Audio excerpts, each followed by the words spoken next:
Our guys are excited to get back into game week. They should be fresh. I know I definitely am. Had a good weekend. So when you look at Missouri, a team that is 5-1 at home. They lost this past weekend, but the game was really close against Florida. A couple of things didn't go their way down the stretch. Team that's really kind of dominated this series, in the past. So, it's an opportunity for our guys to go on the road and play a good football team that's very well coached. When you look at them, especially on the defensive side of the ball, hadn't give up hardly any points. Very good against the pass. Create negative plays, have playmakers, have always had a history of having really good pass rushers. Offensively, like a lot of teams in this league, they have had to bounce around a couple of quarterbacks because of injury. I'm very familiar with Kelly Bryant, coached against him when he was at Clemson. Guy's extremely athletic, can extend plays.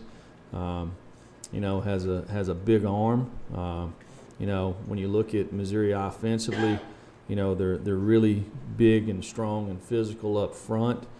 To me, they have two very unique tight ends that can present a lot of issues. They have multiple guys they play at the running back position. They're all plenty capable, and they have playmakers on the outside.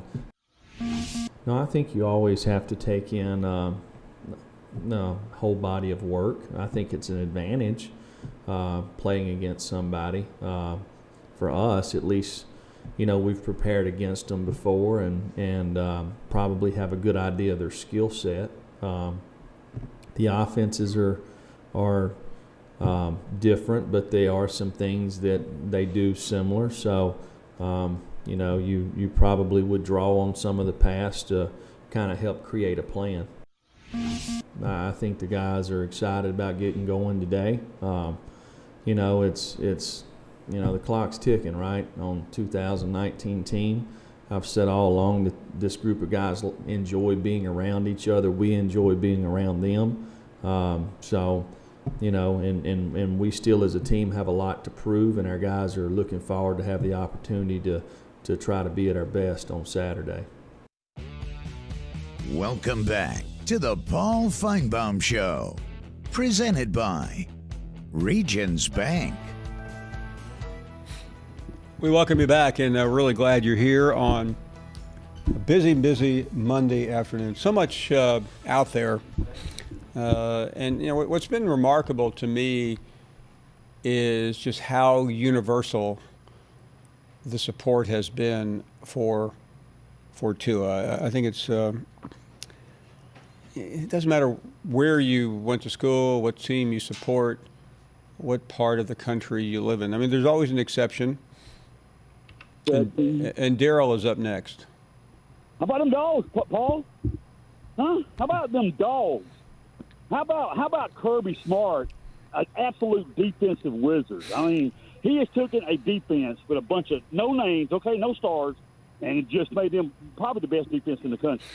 But I will say this: if our offense doesn't find an offense soon, it's going to bite them in the butt. It's just a matter of time. That offense had 9 3-and-outs. Our punter punted the ball 9 times, and we wore the defense out, but it had enough in it to hang on. Great win for the Dogs. Now, I mean, you know what? I'm just going to tell it like it is. I troll the Alabama fans. Yeah, Darryl, if you would allow me for 1 second, okay? Okay, hold on. Can I get done? Can you talk? Okay, I tell you what. I am going to sit back, but I do want to say something when you're done, okay? Okay. Let me say this. First of all, why is your coach out there practicing a 2-minute drill with a 35-7 lead? That's when you play. When you do stuff like that, injuries tend to happen. You were trying to embarrass that team and run the score up. That's what happened. Okay, that should never happen. That's Nick Saban's fault. That kid probably should have never been on the field anyway. But to run a 2-minute offense with a 28-point lead, really, what you needed to do was score. Darryl, I'm going to interrupt because I've got to ask you something. I've been troubled about this all weekend. Go ahead. And I'm going to try to be as calm about this as I can possibly be. All right, go ahead. But you put out a couple of tweets in relation to Tua. And before I say what I'm going to say, I'd like you to explain to the audience, first of all, about the one you deleted. Okay. And second of all, about the one you left up. Sure, absolutely. You remember when Aaron Murray got hit up there and got it drilled, blindsided, almost in his career? They laughed about that. They thought that was funny. Okay, when they teabagged that fan down Louisiana. Okay, Daryl, you're obviously not. Daryl, you're not answering my question. I wanted to. They thought when Harvey Updike called in here 2 weeks ago, they laughed about that. They thought that was funny. Daryl, you're embarrassing yourself. Daryl, I really don't care what you have to say. I gave you a chance to answer. I am going to shut up, Daryl, in 1 second. Daryl, I'm asking you. Daryl, I'm asking you for 10 seconds if you allow me to say something to you. If you allow me to answer the question, you won't allow me. You want to step on top of me. I don't want to step on top of you, Daryl. I'm asking you for silence for 10 seconds. Daryl, I think you're a piece of trash. Do you know that? All right. I think you're a disgrace because anyone who would put on Twitter what you put out there is disgusting. I gave you a chance to respond. I'm not giving you another chance because I don't give a hoot whether you ever call this program again. You need to look in the mirror and take a good long view of what type of person you are, because I'm sick of you. I'm sick of your garbage, and I think the audience is too. But thank you for your call, though. Mike is up next in Georgia. Hey, Mike.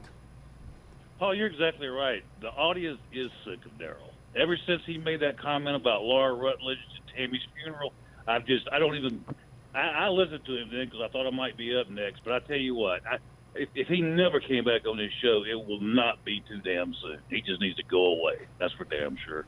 But anyway, on to the Tua thing. I listened to Barrett Sallee, so I guess now if I offer any criticism at all of Coach Saban, then I've got a hidden agenda and just trying to get a hot take.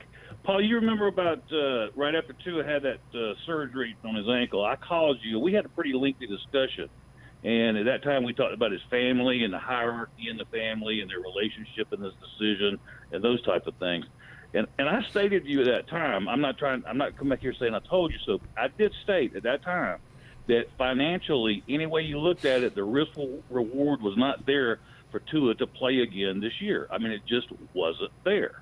And like you were talking about that NFL scout, Kyler Murray, number one pick, signed a $35 million contract. If Tua goes at the bottom of the first round, if he goes that high at the bottom or the bottom third of the first round, he is going to lose $25 million, okay? And if me, just a dummy in Macon, Georgia, can figure that out, it seems like that there ought to be some financial experts, including Coach Saban, who's the smartest man in football, to have figured that out too. And I'm sorry. You know something, Mike? I've talked to people today. There are some people who question the ankle surgery. I think that's fair, because if he didn't play again this year, he could have let it recover. I don't know. I'm not an orthopedic surgeon.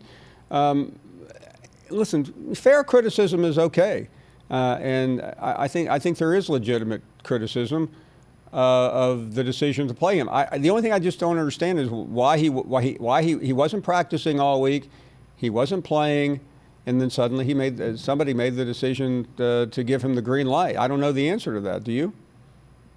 No, sir. And wasn't he moving pretty gingerly at the end of the LSU game? I mean, he definitely was. Yeah, I've talked to somebody who was at practice the week of the LSU game and saw him. I mean, his passing was amazing. I mean, there haven't been many people that can throw a pass like him, and he throws a really powerful pass too. It's not just a light pass. But on top of it, he had been limping. Thanks for the call. Appreciate it. We're up against a break. I was talking to a Georgia fan a minute ago, guys, and Georgia fans have been through the gauntlet, and they said they are nervous about this weekend's game. And we'll be down there Friday, so we'll give you a pretty good view. Maybe they should be. Quality team. I mean, they can hurt you. Texas A&M has not put together the season they wanted, but they're certainly dangerous. I mean, they're coming. I mean, they're playing them. Georgia's playing A&M between Auburn, and after the Auburn game, that's a physical game. I don't think people in Athens are going to say, "Man, hey, we got A&M this weekend." I mean, it's just not one of those games. They've already played Notre Dame, they've played Florida, they've played Auburn. I mean, this is not one of those games that I think is going to ignite the Georgia fan base. It's not a traditional rivalry that they've known for years. And it's plus that they've already locked up their spot in Atlanta. Yeah, right. And they're paying. By the way, they're paying Jimbo Fisher to win games like this. Yeah. Well, Paul, look at the schedule for A&M because it is pretty impressive. Like you said, they play Georgia this week, LSU next week. They've already played number 1 Clemson, number 1 Alabama. They've only lost one game I thought they should have won, and that's the Auburn game. Right. I mean, how would you look at this game if they had beaten Auburn? You would say Jimbo Fisher couldn't be doing any better. Right. I mean, remember, Will Muschamp had a similar record, except he's just lost to some teams he beat Georgia, but he's lost to a bunch of teams he shouldn't have lost to. It's going to be a great game this week, and it's saving the SEC conference schedule too because one really matters. This was an SEC conference mandated game. They had to have a big game this weekend, and they got. Well, you can't blame this one on Chad Morris as we welcome you to the second hour. This weekend's Arkansas LSU game. LSU is a 44-point favorite. According to several websites, that is the biggest spread in SEC history. Wow. Who you like? Let's get some calls here at 855-242-7285. Red Dog is up next. Hey, Paul. How are you today? Hey there, my man. How are you? Good. First of all, I want to say, my thoughts go out and prayers go out to Tu and his family. It's hard. I hate to see him go down like he did. He's a heck of a player. He's good for the SEC, and I hope he makes a full recovery and has a great NFL career. I hope my Falcons can get him. I've been hoping we could draft someone like him. So, but on to Georgia. I keep hearing people talk about LSU like it's a foregone conclusion that they're just going to get in the playoff. And LSU gave up 200 yards rushing to Ole Miss. Is that true? Yes. Do you think Georgia has a shot against LSU? Yes, I do. Of course I do. I mean, when your defense is that they're that good. unstable, they really are. I mean, listen. The problem with Georgia. They can't finish games. We got to climb the hurdle. I don't know. I mean, I'm not taking anything away from Auburn because it wasn't their place, but you got Auburn dead. Don't body bag them and be done. Yeah, that place, I was at the game, and it would have been a hard place to walk out of if Auburn. And if that game goes on 5 more minutes, we'd have probably lost. Oh, there's no question. The defense, Georgia's defense is great. They've got to get going offensively. I don't know if it's because of Chaney at Tennessee or what, but, defensively, Georgia's as good as they've been in a long time. But I don't know. We'll see. I think LSU will travel well, but not as well as Alabama will the SEC championship. So I think it'll be a big Georgia home crowd. So I think we'll have an advantage there. But have a good day, Paul. Thanks, you. Always good to hear from you. Let's continue with more calls. And Tim is in Tennessee. How are you, Tim? Yes, sir, Paul. You're sounding a whole lot better this week than you did last week. Well, yeah, listen, I have to apologize for Friday. I was not as sick as I looked. I just it was cold and damp out there, and it just once it got into my system, I had a hard time talking, which is fairly important. And I had people texting me from all over the country like, "You need to get to a hospital," but I knew that I was really in pretty good shape. Although I being outside just did me in. Well, I just wanted to relay this. I'm really got a couple of things. I just don't want you to get the big head because your doctor and your better half probably gave you the best advice. But you trudged through being the. She even tried it again today. She said, "No, why don't you take it easy?" I go, I don't want to act like what I do is more important than anyone else, but today was like last Monday. I was going to be here whether I was sitting upright or doing it with with an oxygen mask and intravenously being fed. So that might not have been a good look, Paul. Well, but, we would have just anyway. put a prop up of me sitting here. Well, we're all in your corner. Thank you. I'll move on. It is good to hear you sounding better and feeling better. I'm a Tennessee fan, and I'm all in on Fulmer and Pruitt and Jolly and Coach Barnes. And normally I'm all in and like a Butch Jones fan. I mean, I'm not, wasn't. Throw another brick in on Saban anytime I get a chance to. But in this particular instance, I would like to become the whipping boy for Coach Saban, and I would like to offer a non-politically correct defense for Coach Saban. Sure. And it comes this way, Paul, is that Tua comes from a part of the world that it's about commitment to family, and in this case, a team becomes a family and a coach, and it also becomes about the drive for championships. And this is my take for Coach Saban. I'm going to defend him this way, and Tua this way. Is that like all the Stephen A. Smiths and the ESPN and journalists talk about, it's a beauty pageant. But the Heisman is also a beauty pageant, Paul. And I think Saban had every intention to put Jones in the ballgame. And I think Tua came to Saban and said, hey, Coach, I'm still playing for a championship, and I'm still playing for a chance at a Heisman Trophy. Now, I know most journalists and most people feel like Tua had already shot himself in the ankle, so to speak. No pun intended. Tim, let me jump in here for a second. I think, and thank Yes. you for the call. I think you're 100% right.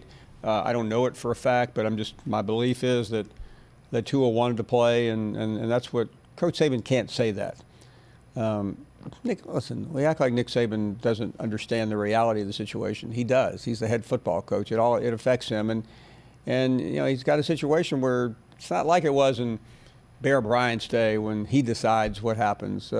Players and families do influence the outcome, whether they should or not. In this case, they probably did. Ryan is up next. Hey, Ryan. Hey, Paul, man. Thanks for taking my call. Did you see the deer in the headlight look on Moorhead's face Saturday afternoon? I haven't seen anything other than a deer in the headlights look since he got hired. Yes. But every game, the guy looks more and more clueless. He has no offensive plan. What do you think? Do you think he will be fired if he loses the Egg Bowl? Maybe. And I say maybe because I don't know the thinking of John Cohen. I knew what it was 5 weeks ago when he sat next to me and gave a full-throated defense. But I don't know anymore because I haven't spoken to him since then. And Yeah. I was talking to Coach Luke the other day, and I think it's a critical game for Coach Luke because with a win he can wipe away some of the disappointing losses and really with the spotlight on them alone on Thanksgiving he can really end the season well. Maybe give them a faint shot at a bowl game because of the APR deal. But I think if Moorhead loses a home game in the Egg Bowl, I don't think he's got any credibility left.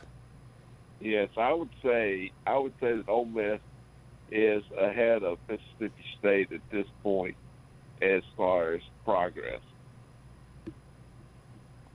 Well, the program is alive. Even though they lost the other night, they made it interesting. Mississippi State doesn't make things interesting. I don't know. Listen, I don't know Moorhead well enough to know, and I'm not going to say, well, he's like Barrett Solis said he's not a Southerner. I don't think that matters. My family was from the North, and I overcame that disability. Yeah, I think you're right about the vibrant part. I think the fan base is behind Matt Luke, whereas they're not behind Joe Moorhead. Well, I think fans want to be for their coach, but Moorhead does not make it easy to embrace. Hey, thank you very much for the call. Good to have you on. Let's continue to check in with other callers, and Tim is up next. Hey, Tim. Hey, Paul, how you doing? We're doing well, thank you. Go ahead and answer that question for that guy. We're not going to win the damn egg bowl because we got a coach who don't know nothing, can't even get across the midfield.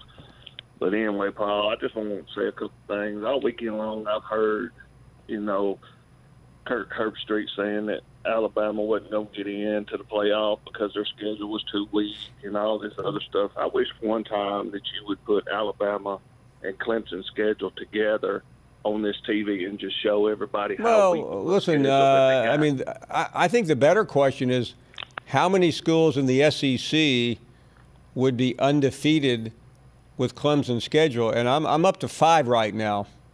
Yeah, I mean you're totally right about that, Paul. May go higher. This question was: I remember a couple of years ago you did a show on Ed Orgeron, LSU.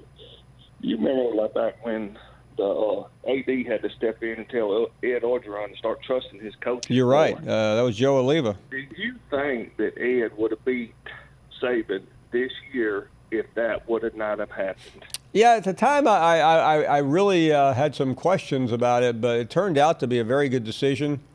And I think Ed Orgeron finally realized what he came to grips with what he doesn't know. And by bringing in one more coach on the offensive side and Brady, I think Brady gets all the credit. I frankly believe Steve Ensminger deserves most of it because he made it happen. I was wondering if you was ever going to get that question last week. I'm glad you brought it up. Because you don't never see Ed O out there with that play calling card no more. So in my mind, and I hate to be the person to say this, but LSU's success is for that offensive coordinator and what they've done. Now I'll say this when we get off, and I'll get off this phone. What happened to Tua this weekend? I will apologize for being a Mississippi State fan. As it said as the Cowboy Bell told, we have a coach at Mississippi State that does not teach and lacks discipline on our football team. And maybe this wouldn't have happened to Tua if we would have had a team on our. Yeah, listen, I mean, I think that's hard to say, but I appreciate the call, and great to hear from you. We're up against a break. More to come. You are listening to the program here on a Monday afternoon. More phone calls. We've already been to Tuscaloosa. We've been to Houston, where Tua had his surgery today. All systems seem to be positive. More reaction to all that when we come back. Before I get started and move on, I would like to apologize for something I said after the game Saturday night. That's not indicative of who I want to be or what I stand for. And you messed up when you get home to your wife, and she's more upset that you won the game, but she's more upset at something you said, and it's not what I represent. It's not the kind of behavior I want to have. So I want to say that to dog fans out there and everybody. I'm going to try to handle that a lot better. And it was an emotional win, and I was very emotional in that, and got to do a better job of that. But to Chamberlain, I also want to say she comes to every Thursday night to this event in here. We have a radio show. She's here with us every Thursday night. She takes pictures. She does an outstanding job, and that was a very scary moment, I know, for our players and for me, because we looked over and she was motionless at the time, and it was a pretty scary situation, I know, for Brian and Jake. But we want to wish her well and thank her for all the work she does. She does a tremendous job. With that, I'll give a couple updates on the injuries. I don't ever know exactly who you're asking about, but the Cade is banged up. Don't think he's going to be able to practice today, but we think he's going to be able to play, and he's going to be able to hopefully practice Tuesday. Ben is still fighting the injury bug, too, on lower extremity. We're hopeful he's able to go. And then Cager will be cleared to practice, just be a matter of whether he can sustain. A little bit about Texas A&M. Jimbo Fisher's an unbelievable coach. This team will probably be one of the most talented teams we've played against. We all know who their 3 losses are against. I feel like their 3 losses are against top 10 teams that are really, really good football teams. And they have an immense amount of talent. As far as their receiving core, will be one of the best we've played against. They're total. They got 8 or 9 starters back on offense. Really, basically every position outside tight end and a running back is coming back. They're gonna see it. They're gonna hear it. They're gonna. What you try to emphasize is the facts. Here are the facts. If we block and tackle people, we're pretty good. You know what I mean? If we block and tackle people, if we do simple better, we're pretty good. If we don't, and we turn the ball over and we don't play well on special teams and we give up big explosive plays, we're not very good. So what's going to allow me to do those things? None of the other stuff matters. None of it matters. So, if you get their focus on playing better and getting better, especially the second part of your roster, because we got twos that are having to play now. And so now this week, more twos are going to have to play. The next week, maybe more twos are going to play because you got more guys getting injured. So how do I get the rest of my roster better is really all we focus on. You're watching the Paul Finebaum Show, presented by Regions Bank. Welcome back. We'll talk to Aaron Suttles a little later on. He's on the ground in Tuscaloosa covering the Tua situation. Let's grab some calls here. And Ed is on Long Island. Hello, Ed. Hey, Paul. How are you? We're doing well. Thanks, Ed. I'm a big Alabama fan going back to 1973, if you can believe that. Wow. With John Hanna and those guys. Sure. I'm calling because that injury to Tua was the exact same thing that happened to me when I was playing football in high school. Okay? And I had to have the same type of surgery and everything. And the reason why I called about it is that I was on crutches for 3 months before I could even start rehab. Okay? And that was from September to Christmas. Okay? And I wasn't allowed back in school till February. And as far as sports, I was banned. They wouldn't even let me play sports. But another reason why I'm calling is the rehab, my right leg, which was, I think, the same what happened to Tua, was never 100%. It came back, but I was never the same, okay? And I'm just hoping that Tua doesn't run into the same problems that I did. What were the biggest issues, Ed? The strength in the leg. Okay, was never the same as what it was. Okay, and it seemed like my left leg I favored more than my right leg. Okay, and the reason why I say this is because I used to play basketball too, and I never was able to really jump off my right leg. I could jump, but nowhere near the same power as my left leg had. Well, Ed, that's why, the doctors said what they were supposed to say today. All they can comment on is what they do surgically, and if they put everything back together correctly, they expect a full recovery. But but you know better than you had a full recovery, but you weren't the same though. No, I was never. I was the same as far as non-athletic wise. Sure. But as far as to play sports again, I was nowhere near as the player that I was. Okay, I could still play, but I had lost, like they say in football, I lost a step. Sure. That's what happened to me. Okay, and the thing is that they're bringing up about how he will be later on in life. I'll tell you this, Paul. I was very fortunate. I'm 66 years old now, and I've never had any complications from the surgery. And I had pins or nails, they were called at the time, stuck it to hold the bones into place. And I had a choice, okay, my parents said at the time, whether to leave them in permanently or after about 6 to 7 months, I could have them taken out. And my parents asked me, I was only 14 at the time, do you want to have the surgery and take them out? I said, no, I don't want to go through that again. Okay, leave them in. And like I said, I'm 66, and knock on wood, I've never had any complications, any pain, anything like that. So this is going back in the late 60s, so I only can imagine how much more the technology is today. Well, Okay. listen, everything is advanced. You know that, Ed. But Right. it's still we're still talking about we're not talking about we're not talking about a perfect science here. You don't know. That's the $6 million Yeah, question. you really don't. Well, And you know, I think they say these things to lighten up the family members. yeah, and I people. thank you for the call, Ed. I really appreciate the story. And I'm not listen. I you know there've been a lot of very positive reports today, which is great.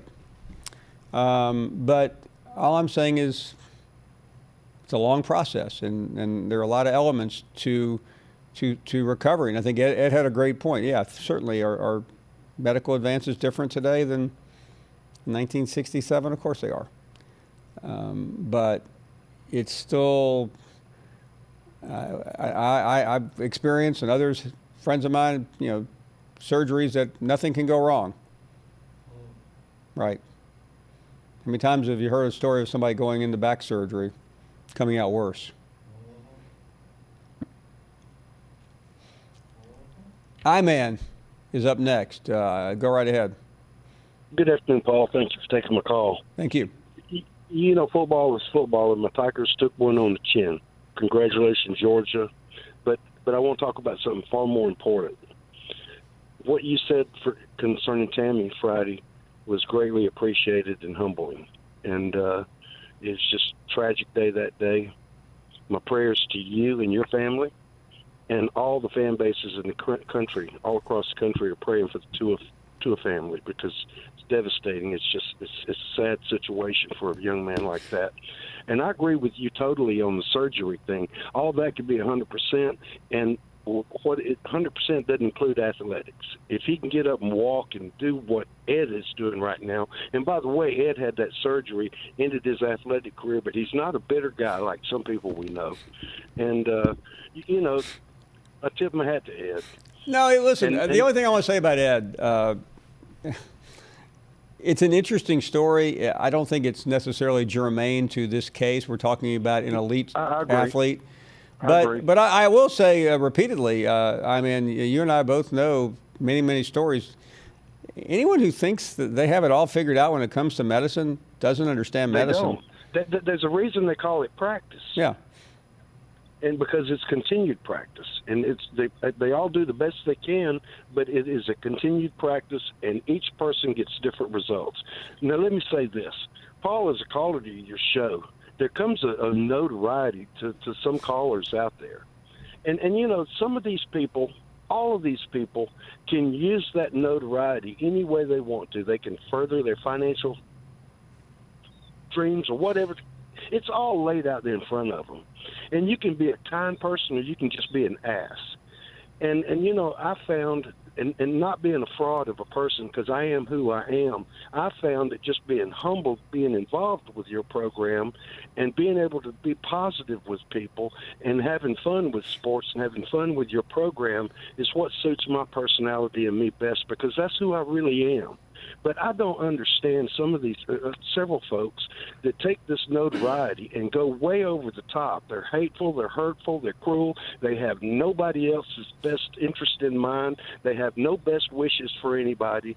And it's just amazing to me that they haven't quite figured out who they are and what they are capable of doing, when they could bring so many positive edges to people who are just literally and really truly down in the dumps and having devastating things in their lives.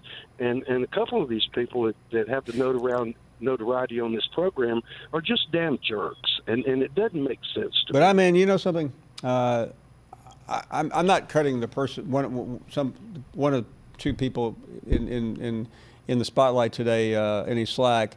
But a lot of people are not used to dealing with any notoriety. What irritates me even more than callers who may lose their perspective on social media, I'm more concerned about people in my own business who can't deal with it, who get absorbed by the notoriety, who become intoxicated with it and really start to believe that they are superior to the people that they are here to serve.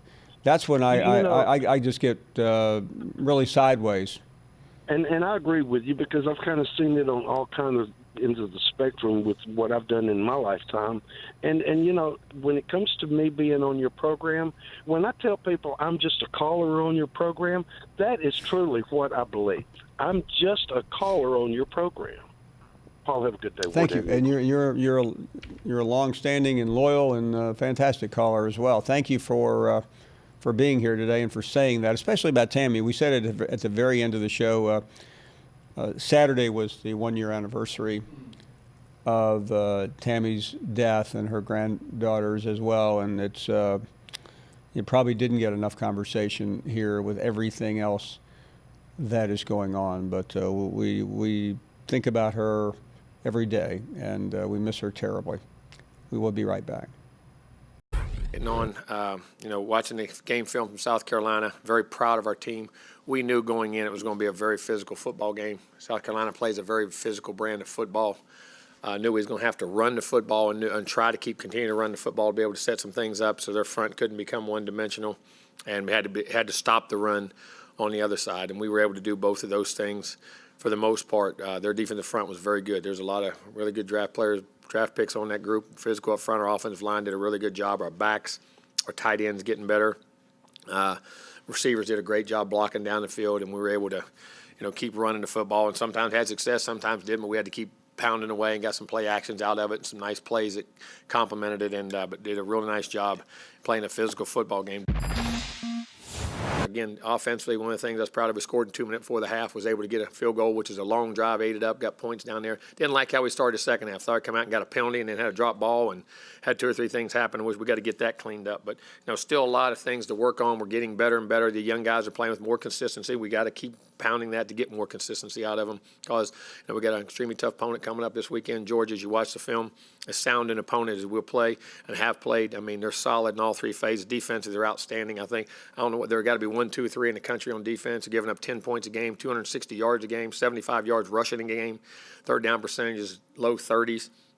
I mean, they affect you up front with multiple fronts, multiple packages, blitzes, coverages. I mean, they do a really, really good job. Got really good players, coach very well, and, as good a defense as we've played all year without a doubt. Listen, this is a big-time team. They're in the top 4 for a reason. They won the SEC West for a reason. And so we have to go over there in their opponent in their field. We have to play one heck of a football game to have a chance to compete with them and play. Well, it is, but as much as we want to affect the outcome of our own program, and how we play and what we do and what we get out of that. I mean, we want to affect our program by how we play, and hopefully we've learned from the games earlier in the year of how to approach those games and understand the level of ball you have to play at consistently, day in, day out. And those young guys, it's going to be nothing but a great learning experience here. But something hopefully we've learned and we've played well this last month. And we keep November rolling and play well, good football. But it's important for our program. I mean, not just to play. The playoffs is wonderful, but I'm worried about what's going on at A&M. They'll pressure you now. Kirby's an aggressive guy now. Kirby's an aggressive guy. He's a great football coach. I've coached with him, been on staff with him, and he's been around Nick and those guys all that time, and he has his own way of doing things. But he learned from good people, and they will pressure you as backers, inside blitzes, double edge. But I mean, corners and wheel backers and safeties on that side, front side, inside twist blitzes. They'll bring it from all angles, and they're very exotic on third down too. Welcome back. We're glad you're here, and let's check in with Rob, who is over in Georgia here on this Monday afternoon. Rob? Hey, Paul. How are you? Well, thanks a lot. Good. Man, let's talk some football. I feel like we haven't talked football at all today. But, first thing, I would love to say that you're doing a lot better than Hugh Freeze on the sideline in the hospital bed. I didn't like that look. Now, can you maybe – I understand being a student of the game. By no means do I think I'm valedictorian, but just some things aren't adding up on the chalkboard, Coach.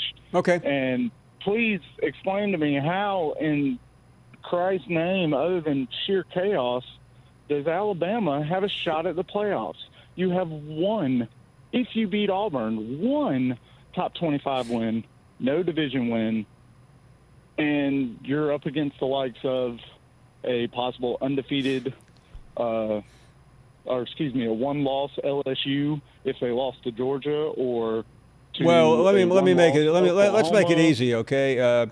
If Georgia wins the SEC and nothing changes before then, meaning they don't lose this weekend, LSU is a lock. I mean, what Alabama needs, they need things that people aren't expecting. They need Oregon and Utah to lose this weekend when they play Arizona and Arizona State. That would be helpful. They need, they got to be careful what they wish for, because Penn State, should it win this weekend, could be a foe that they have to deal with. So Oklahoma is another one. Can Oklahoma lose a game? That would help. I mean, they need absolute carnage. And by the way, when they've gotten in before, they usually have gotten that. This year seems unlikely. I don't think they're going to make it. No, I don't see it. I mean, they made it in 2017, but they had number 3 Florida State, which amounted. They had to a lot going that for them year, then. But, Mississippi State, LSU, and Auburn were all ranked. Granted, they lost to Auburn. The SEC has not been their friend this year. No, definitely not. And you can blame the administration on that, and then you can blame anything else you want on them not being LSU. But besides that, now Augie was a good caller from earlier, 5-star caller right there. But one thing I heard you say was, when you're looking at LSU, can they beat Ohio State? Forget that. They got to get past Georgia. And I'm sorry, and I say that with, tongue-in-cheek in the fact that I know Georgia's offense is lackluster at times, but that defense is real. No, listen, I don't know why anybody thinks beating Georgia is easy. No. There's no way it's just going to be a cakewalk through to the playoffs. I mean, Ohio State, Clemson, you're locks. Win your games, no matter what it is. If you're undefeated and you win your conference championships, you're in. Nobody's questioning that. No. So then you have the SEC champ, and then your at-large team, which I seriously don't see it being Alabama, no matter how the cards fall, other than sheer chaos. No, I mean, listen, we'd have to sit on a chalkboard and go 4, 5, 6 scenarios before that's going to be legitimate. Larry is up next in Houston. Larry, good afternoon. Hey, Paul, thanks for taking my call. Thank you. I don't see no reason in the world. I look at LSU game against Alabama. There's no reason that guy was supposed to be playing again, man. Period. I wouldn't have played him until the Iron Bowl and if I needed him. Now, all that other stuff about, this guy could barely get off the field. I look at Drew Brees. He messed his thumb up. This is thumb, his finger. Not where he got pressure on it all the time. I think they done almost the same thing for his thumb. And it took him 5 games before he came back, a whole month. Come on, let's be real about it. They should have never played that guy. Now, for the other thing about Georgia's not going to beat LSU. So please, people, stop that. Interesting. Right. Thanks for the call. Appreciate that. Albert. Hello, Albert. Hey, Paul. Thanks for the call. Hey. Hey, I just want to comment on, first of all, I want to say, it's sad what happened to Tua, and prayers are out with him and his family. Second of all, I want to thank you for shutting Darryl down. I don't know what his tweets were, because I don't do tweets. You don't want to. Obviously, from your reaction, it was something very, it didn't have any class to it, obviously. And thank you for shutting him down the way you did. And I also want to say about Barrett, I'm glad somebody finally said, let's stop blaming Saban, let's stop blaming Tua. This is a sport. It's a contact sport. I hate what happened to Tua. Everybody in the country does. Okay? But they say he shouldn't have been in. Well, he's your best player. He should have been in, like Nick Saban said. He wanted to get him a 2-minute drill. You don't know when that 2-minute drill may come into effect later on down the road. I understand that maybe they should have had somebody else in there, but it's a freak accident. Nobody could have predicted what was going to happen to him. It was just a freak accident. If he'd have stayed in there and not got injured, and they would have won 70-7. Then, Nick Saban would have been a hero. Tua would have been the greatest. But no, because of what happened, we want to start bashing. And I've even heard it, in the rumor mill, let's fire Saban for it. For what? It was an accident. Well, listen. He could. Let's keep it real here. Nobody's firing Nick Saban over anything. It's fair to debate whether he should have played or not. But I just have a sneaky suspicion that there were more parties heard from than just Nick Saban on this. Oh yes, I agree with that. Yeah.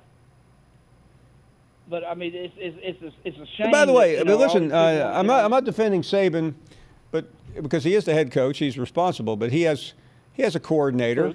He's got a training staff. He's got doctors, and there's a protocol that the orthopedic surgeons who are always there, who are at practice most every day, and if they're not, somebody else is. You've got a trainer. You've got a strength and conditioning coach. You've got a position coach or the coordinator. I mean, Nick Saban's got a lot going on, and he comes in and says, okay, what's the deal? Right. And you had, like you just said, you got all these people, including Tua himself, that if they didn't believe he was up for the challenge, they would have said, okay, he's cleared to put him in there. Yeah, by the way, if Tua's family had said, listen, Coach, we'd like to protect our son for a couple of weeks, Nick Saban's going to say, okay, fine. Right, I agree with that. I mean, I know he's trying to get to another championship. And if we don't get into the playoffs, it's not the end of the world, And that's what. Well, no, it's not. And I think now that we've watched this unfold, we realize that sometimes there are more important things. Now that sounds like a alibi, but anyway, we're up against a break. More to come. We'll talk to Aaron Suttles, who is in Tuscaloosa, who's been covering this story since Saturday afternoon. All of that coming up next.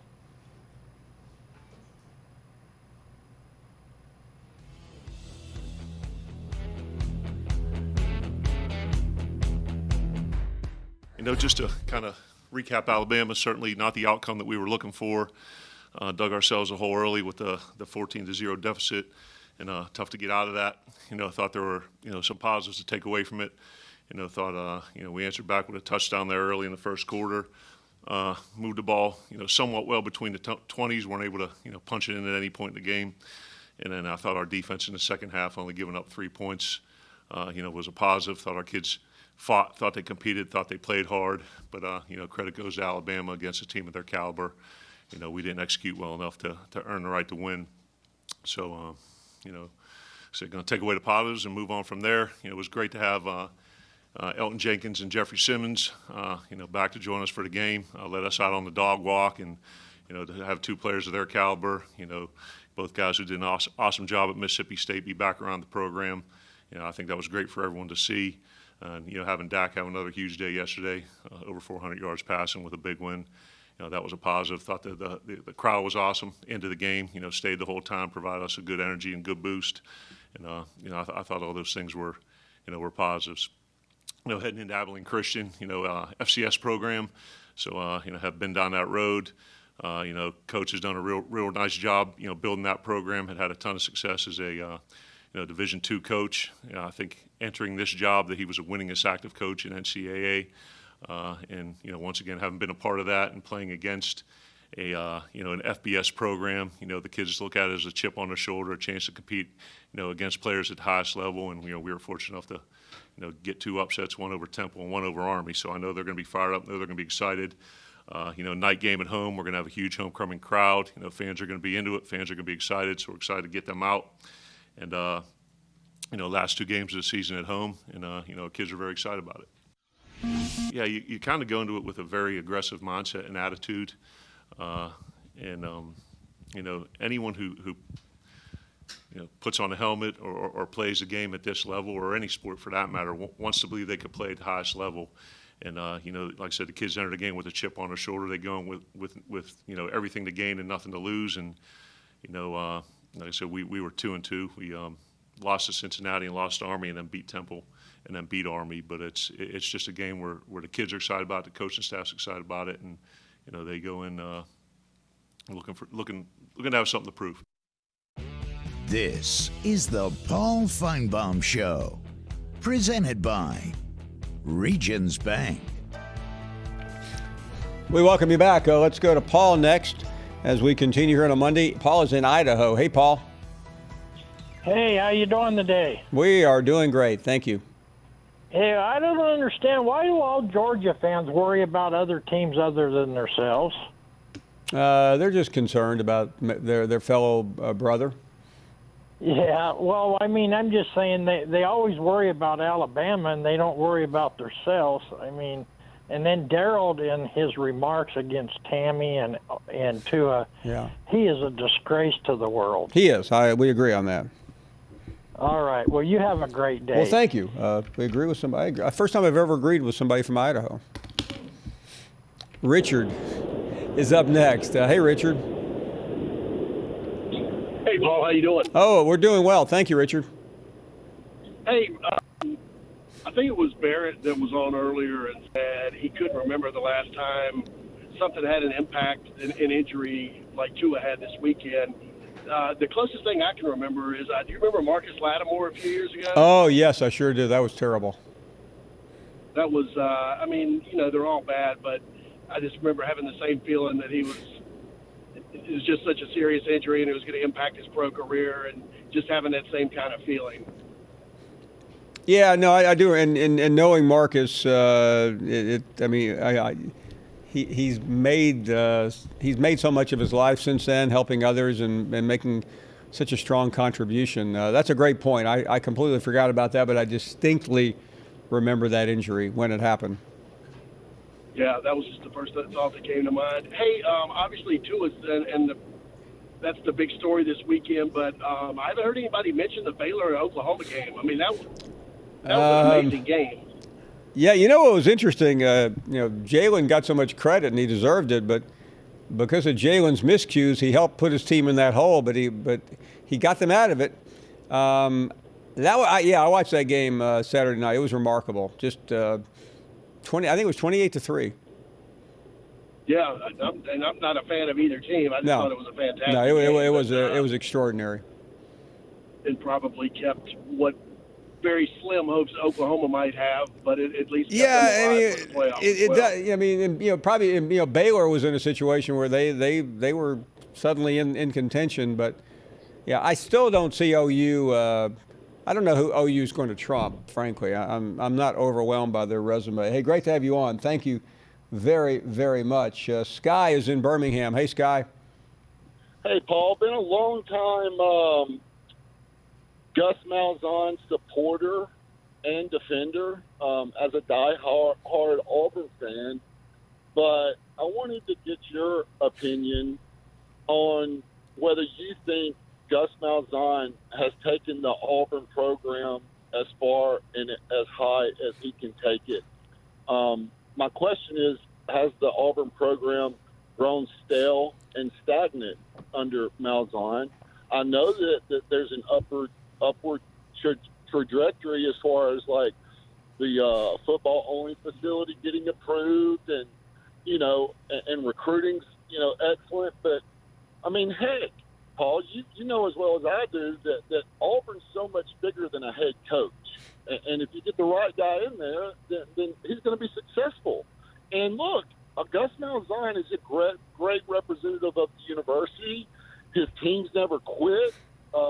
They fight tooth and nail for him. So he's got many positive qualities too. So I'm not trying to throw him under the bus. I'm just legitimately curious. No, listen, I think Gus Malzahn's one of the more difficult coaches to talk about, because when you get outside the little bubble that we live in, people think he's a really good coach, and I think he is a really good coach. Now, at Arkansas, I think he'd be the king. At Mississippi State, he would be as good as they've ever had, but or at least recently. But the problem is he's at Auburn, and Auburn fans do live between Georgia and Alabama, and they also know they're realistic. They know they have this elite defense, and they don't have anything to show for it, so they are very frustrated. And I think the Gus Malzahn story in the next week and a half is going to be one of the most intriguing to watch. Will there be a move? Will Gus Malzahn finally say, you know what, I've done all I can do here. I can leave here and hang my head proud. But it is definitely a story, and there's a lot of smoke out there about his future. Welcome back. We've reached the second half of the show. It's been a Tua-related program, to say the least. A lot of conversations about Tua. We've been to Houston, where he had surgery this morning, and we also talked to Mark Schlabach. Aaron settles soon. Kathy is up next in Georgia. Hey, Kathy. Hi, Paul. I heard that you're going to be returning to Athens, Georgia this Yes. Saturday. Cannot wait. And I want you to be wearing those spikes. We need to see I you will. wear Yeah, those no, spikes again. Athens is always one of my favorite places. Also, I want to wish Tua the best. I've had hip surgery, and it's a 6 to 8 process weeks for me, but everybody's different. But everybody's counting him out, or saying, we don't know. But the human spirit, the medical can't do with that human spirit. And there's no telling what he can do with that. And also, I want to say at the game at Auburn Saturday, whenever they ruled the guy out that caught the pass that they said that he was in, he really didn't have control of the ball. But I could hear Tammy. Oh, She yeah. was in heaven. She was telling them, no, he was in. I could hear her hollering that during that game. And I'm so thankful that you're feeling better, because when you wear those spikes this weekend, Yeah. you got to be prepared. No, listen, You have- I will be more than game ready Friday and Saturday when I get to Athens.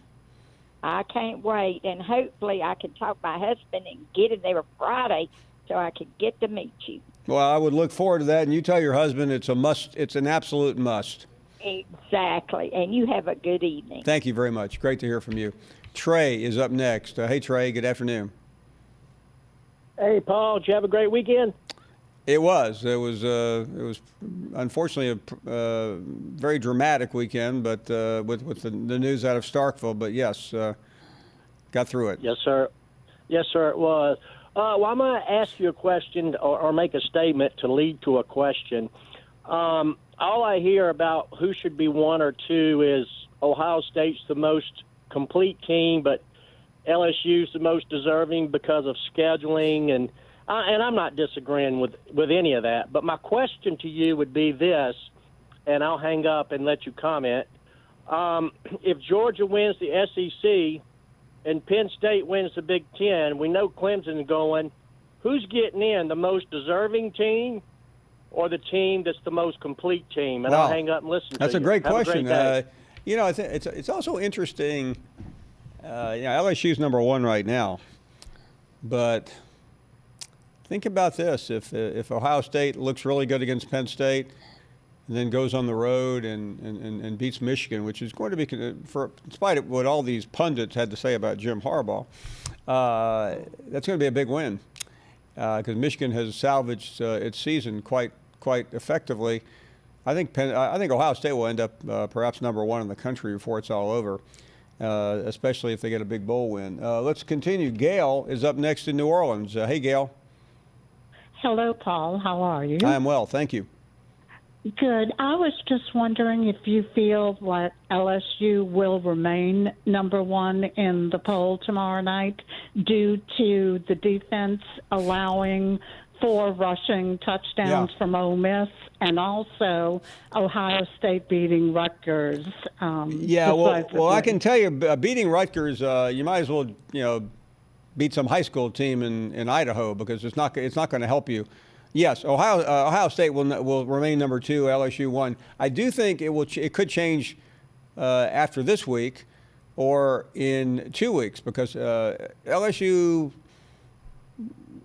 plays A&M, but A&M is likely to come in there with another loss, which will be the 4th. And while Ohio State is racking up some very significant wins, the Buckeyes' schedule is very back-heavy. So I think now LSU can make up for it with a win over Georgia, but I think there's a reasonably good chance that next week or the week after we'll see another change at the top. All right. And another question, I guess, would be, I understand about Tua wanting to play, but wouldn't it have been wiser for Coach Saban to save him for the Auburn game? Yes, in retrospect, it would have been. The only thing I don't know is what type of relationship Saban has with the family, and if they insisted that he was ready to play, did Nick Saban acquiesce?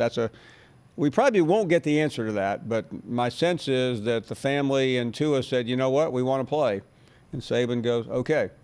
And I know some people out there are going, well, that's not the way it was when I went to college or high school, but things are very, very different. Gail, thanks for the call. I'm really glad you called.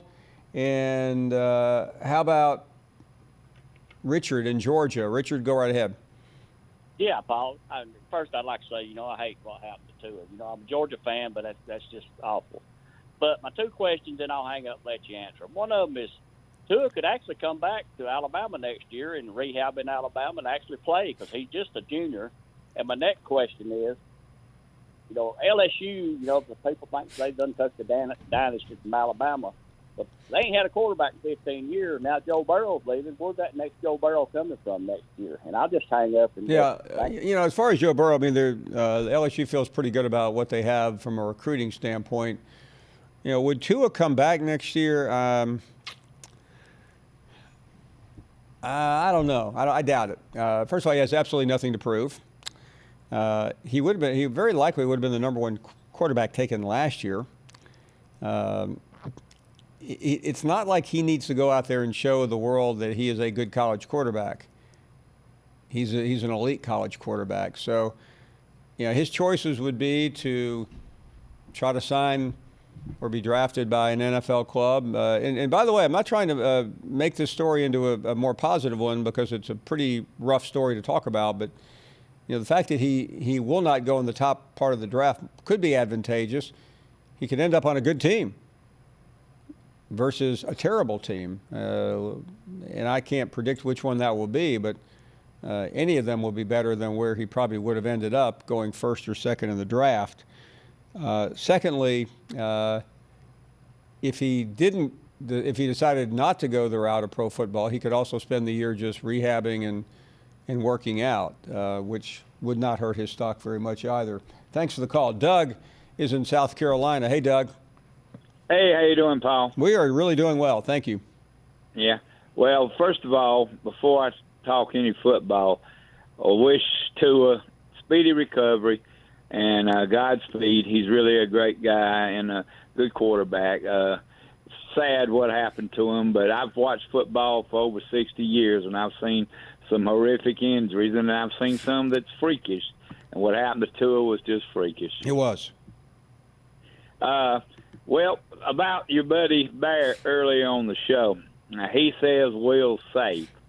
Well, I'm going to tell you, I don't pull for that team in Columbia, but I know that fan base. And I'm going to tell you right now, 4-8, they going to have to sit on that fan base to get them to swallow 4-8. I don't think the president and the athletic director's got enough ketchup to put on that hamburger. No, you know what? I agree with you. I thought when Barrett said Will is fine, it was a very conservative analysis for a situation that, based on what I hear, and you're there, has grown worse by the week. And it's not a matter of losing games. I mean, they're not even competitive right now. So I think that always makes it more difficult to make an argument for him to come back, especially if the next game goes as badly as I think it will. Yeah, and I'm going to tell you something, Paul. Your buddy from the Post and Courier in Charleston, he's got his hands and pulse on both schools. He knows what's going on.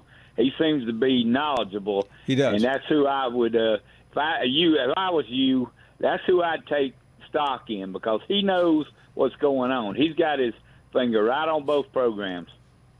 Yeah, listen, you're talking about Gene Spackoff, and I agree with you. I think I'm a huge fan of his. Well, listen, thank you. I don't know the answer, but I do know in observing college football over many, many years that when you start falling like a rocket, you ultimately pay a price. And Will Muschamp, since the moment that he beat Georgia, has not done one thing right. He had a great opportunity to build off of that. He let it all slip away. I realize he's got quarterback issues. So do many other schools. Dan Mullen had quarterback issues, and look where they ended up. So I don't wish anything badly for Will, because I'm a big fan of his personally. It becomes increasingly difficult to become a fan of his as a head coach, though. We'll take a break. Back after this. Aaron Settles will join us. You know, we got several injuries in the game. You know, Raekwon, DJ Dale, Henry Ruggs will all be questionable, you know, for this game this week. And, you know, of course, everybody's talked a lot about the Tua situation. And look, you know, we lost a great leader, a great player on our team, and we're all hurting because of it. And just like any time you lose somebody in your family, for whatever reasons, everybody in the family is hurting. And this is all about people, and this is all about the person. And, you know, we're pleased that the surgery went successfully, you know, today, and they expect him to have a full recovery. Look, I've talked to Tua. I feel bad. I'm hurting. All right, but so I call him on Saturday night to cheer him up. He cheers me up. I called him last night because I've been sitting in that room for 10 hours yesterday watching film. I call him to cheer him up. He cheers me up. So this is a guy that has great spirit. He's very positive about just about everything he does and the effect that he has on other people. I think he's been a great ambassador for college football in terms of the class that he shows and the way he goes about what he does and how he affects other people. And I don't think there's any way that any of us can say we won't miss that spirit that he has. And, you know, the first thing he says to me last night when I tell him good luck in your surgery tomorrow is he said, well, I just can't wait to get back and see the game on Saturday. So, you know, it's also senior day. This group of seniors has had a great career here, 64-5, which is, you know, very, very impressive. There's a lot of quality people. There's a lot of guys that have graduated and will graduate, and we're proud of that. These guys have all represented the program in a first-class way. You know, Western Carolina, presents a lot of problems for you. They run a lot of options, and they've been pretty effective at doing it. And, you know, this game is really not about who we're playing, but it's about us continuing to be able to sort of build and rebuild the identity that we want to play to as a team. Because we'll have some players out, it's obviously going to offer an opportunity some other players to get a chance to play and show what they can do in a game. This is the Paul Finebaum Show, presented by Regions Bank.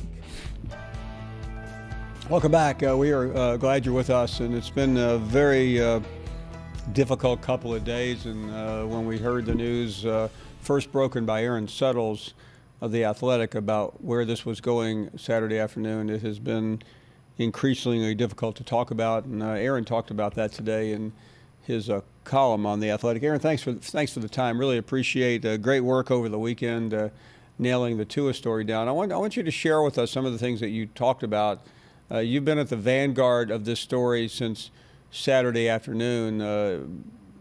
Important story, but also difficult to cover. Good afternoon. Yeah, thanks, Paul. I appreciate it. I'd rather be talking about something else. But listen, I've seen a lot of great college football players, Paul, and especially college quarterbacks. You think just back over this decade alone, the ones in the SEC that we've seen, from Cam Newton to Johnny Manziel, and just barely missing, you know, we saw Tim Tebow. So we've seen some historic players, but Tua was different. And I've tried to articulate, and as a writer, I'm coming up woefully empty in doing so. The best way I can say it is it was like watching art. He made it look so aesthetically pleasing in a way that I had never seen before.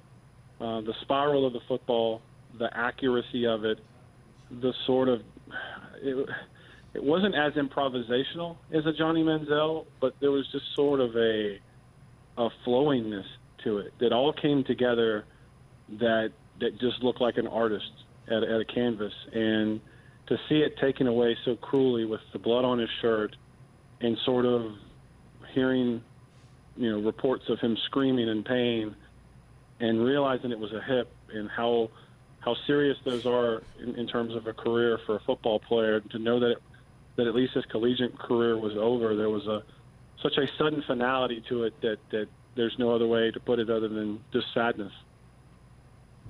Aaron Suttles joining us. And Aaron, I hate to pivot from that, but I think a lot of questions are out there, and I don't know if you have the answers or if anyone who's willing to share with us the information does, but why did he play in the game? It's a great question, and it's one that a lot of people are trying to make sense of it. We often we need something we need reason in sometimes when chaos happens, and we want a blame. We want to assign blame. From my understanding, Nick Saban wasn't particularly keen on Tua playing this week, but Tua and his family, for whatever their own internal motivations were, maybe he wanted to play football, maybe he wanted to sort of show that he was durable to potential scouts. For whatever reason, they wanted to play, and he did play. And when they sort of tested him out before the game Saturday, and as you know, Paul, it was cold. It was an early morning kick, so they worked him out before the game, and they determined that if he wanted to play, he was healthy enough to play. And so, but could they have won that game without Tua? Surely they could have. I think it's also fair to point out, as my former esteemed colleague Cecil Hurt did, that Alabama scored 3 points with Mac Jones as a quarterback. And can you imagine the outrage if they had sat Tua and they sleptwalked their way through an 11 o'clock kick and they gotten beat? But that's beside the point. They could have won that game without Tua, but they thought he was healthy enough to play. Tua and his family wanted to play, and he played. Well, and then it begs the next question. Once he played and played effectively, is it just the way Nick Saban operates to play him until the end of the half? Talking to former players and Barrett Jones, who, Paul, you know well, said that's just sort of they're going to play you through at least a half. And if you think even in Tua, in terms of in the 2 years that we saw him, he would always play into the third quarter. Even in blowout games, you normally got him into the third quarter. I don't know if that was the plan this week, but you can tell Nick Saban. I don't know if you got to hear his press conference today, Paul. He's very emotional over this, and he said he doesn't second guess himself, but I imagine in moments of reflection, which he admitted he's had over the last couple of days, it's only human nature to question yourself. I understand why, as a leader, you don't want to admit that publicly, especially with your team listening. But without question, he questioned himself, and if he had to do over again, he'd do something different. But they made the decision. Tua wanted to play. He was sort of goading Nick Saban into putting him back in the game, and tragedy struck. Aaron, to a lot of old school football fans, they just heard what you said, and they're going, well, hold on a second. Players can now talk their way back into the game, and I want you to explain. Things are different. It's 2019. In this particular case, is it because of Tua's prominence? Is it the relationship? Is there so many other layers that maybe we haven't unpeeled yet? Why would he be able to talk his way into the lineup or stay in the lineup? Well, Nick Saban has said, Tua is sort of, and Nick Saban didn't even admit that he was campaigning, but if you watch the video, you can certainly see it. I think Nick Saban has a true fondness for Tua, and Tua wanted to finish the first half. They thought they could get some value out of it. He had obviously hadn't played that much football in the last month, so maybe we were trying to shake off some rust. Nick Saban said he called it sort of a practice 2-minute drill. I don't know if that was just a poor choice of words, but I took him for the spirit in which he intended it, not that he was treating Mississippi State as practice, but that they were trying to utilize that spot in the game to advance his team. And it's not just Tua, it's the offensive line, it's the receivers, it's the running backs, all of it. But I'm sure you also know, Paul, that Tua has a little brother that's on the team, and I don't think Nick Saban makes decisions with that even in his thought process. But I think it's natural for us to assume that he wanted to keep that relationship good. But I don't think he made that decision because of it. I just think the power dynamic now in college football, as you mentioned, with hardened football fans, isn't what it was 30 years ago. Aaron, now what? What are Tua's options as he recovers, hopefully gets healthy, and faces the uncertainty of the NFL? Yeah, it's a cruel world. And, the people I've talked to say 6 to 8 months. That it was a successful surgery in Houston Day. 6 to 8 months, he should be back out preparing to play football. And if that's the case, he'll have to make a decision. I would imagine he would enter himself into the draft and let his chips fall where they may. But even in a best-case scenario, Saturday cost him millions in guaranteed money. There's no team that are going to give him a big signing bonus of guaranteed money based on his medical jacket and what's in that. 2 major surgeries on his ankles, 1 on his hip. They're going to do a number on him when they test him medically, and it's going to cost him. But he'll be able to make a roster, and as anyone who's seen him play football knows, once he starts throwing the football, he can move up. But in terms of guaranteed money, unfortunately, he probably lost a lot of it Saturday. Some have suggested, maybe with hope or wishful thinking, that he could come back for another year. I know you've already answered this indirectly in something you said and wrote, but what are the odds of that happening? I think they're very slim. I understand why people would say that, and I think certain players, like a Dylan Moses, for instance, if you want to take a real-life example from Alabama, could maybe come back, prove that he's fully healthy, because Dylan Moses doesn't have as much on tape as Tua. There's nothing more that Tua needs to come back and prove. And there's nothing, even if he came back, that would help him, because his medical chart would still read the same year and a half from today as it will half a year from now. Those injuries are not going to go away. They go over your medical chart with a fine-tooth comb looking for anything and everything before they invest millions of dollars in a player. That's not going to change, and his play certainly is not going to get markedly better from what we saw for the better part of 2 years. So from a practicality standpoint, it doesn't make any sense for him to come back to Alabama. Aaron, tremendous job. And again, you're not trying to be a hero. You're just trying to do your job for the people you work for. But Aaron Suttles, first out Saturday afternoon, breaking the story about what was really happening in Starkville and what would be happening from here. That's already happened now. Aaron, thank you very much. Great reporting. We really appreciate your time. Thank you, Paul. I wish it was better circumstances.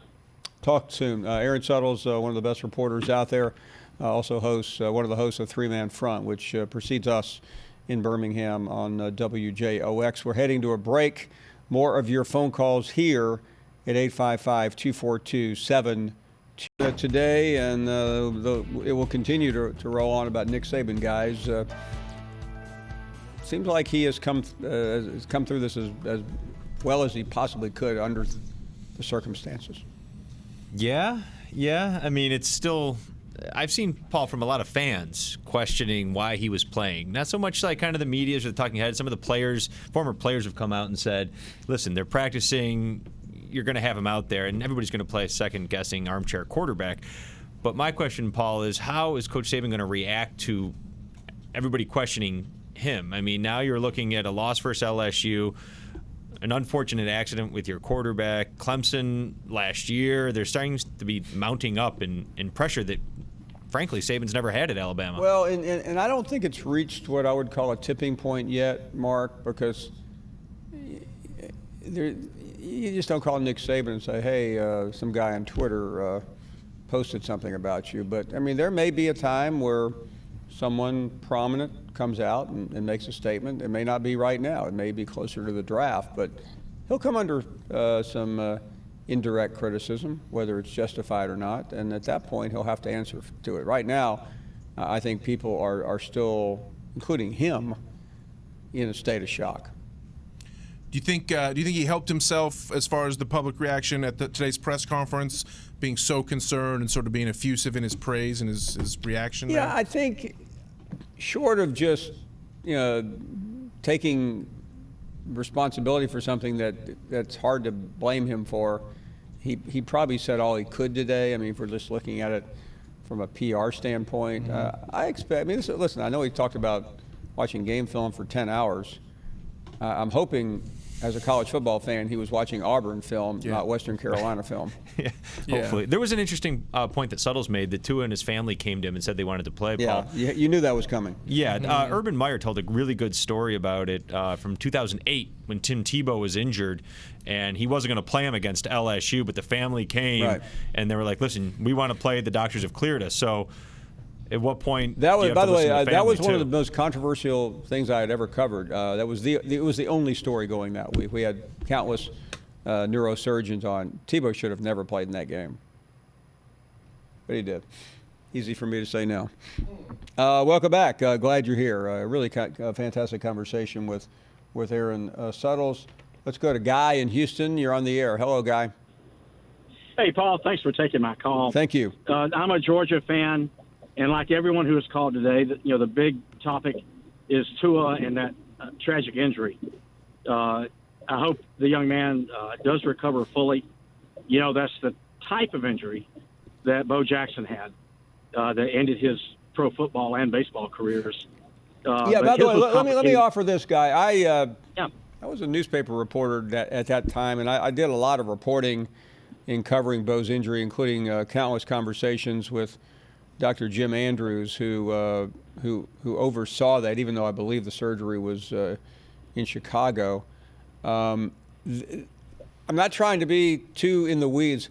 They are similar, but there are some dramatic differences, I think, in terms of, I believe Bo had some severely damaged vessels that made it more difficult for him to ever play football again. I don't think that is the case here, but I'm sitting here in a studio. I'm not looking at MRIs.